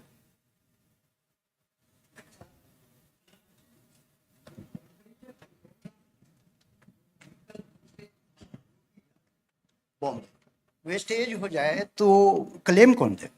सर, वो उसका ना जो प्रोडक्ट जिस कंपनी का होता है उसका प्रोडक्ट इंश्योरेंस होता है, और हम मेक श्योर करते हैं कि टेम्परेचर वेरिएशन आए ही नहीं। जैसे आपने प्रोडक्ट पे भेजना है +4 के टेम्परेचर में, हम वो टेम्परेचर सेट करते हैं। ठीक है, कई बार क्या होता है, डोर खुलने से, गाड़ी खड़ी होने से टेम्परेचर वेरिएशन आ जाता है, तो वो मेरी कंपनी के सारे जितने भी ऑपरेशंस के मेंबर हैं उनके पास उसका अलर्ट आना स्टार्ट हो जाता है कि temperature is out of range, तो हम तुरंत उसको रेक्टिफाई करके जो टेम्परेचर रिक्वायर है वो सेट कर देते हैं। खान साहब, थैंक यू सर। ये जो आपकी कॉस्टिंग क्या है? सर, ये कॉस्टिंग ऐसे कुछ फिक्स कॉस्टिंग नहीं है क्योंकि अप्रोक्सीमेटली, क्योंकि बेजर जो देश में आजकल जी। जो आउटब्रेक्स हो रहे हैं ना, वो आउटब्रेक्स इसलिए हो रहे हैं कि वैक्सीन की क्वालिटी एंड यूजर फार्मर तक जब तक वो पहुंचती है या नियरेस्ट वेटनरी हॉस्पिटल तक पहुंचती है। आखिर में जब कंपनी के ऊपर ब्लेम लगाया जाता है कि इसकी वैक्सीन घटिया थी, जी तो वो ये उसके पास सिंपल सा ये आता है कि कोल्ड चेन ब्रेक होगी। जी बिल्कुल।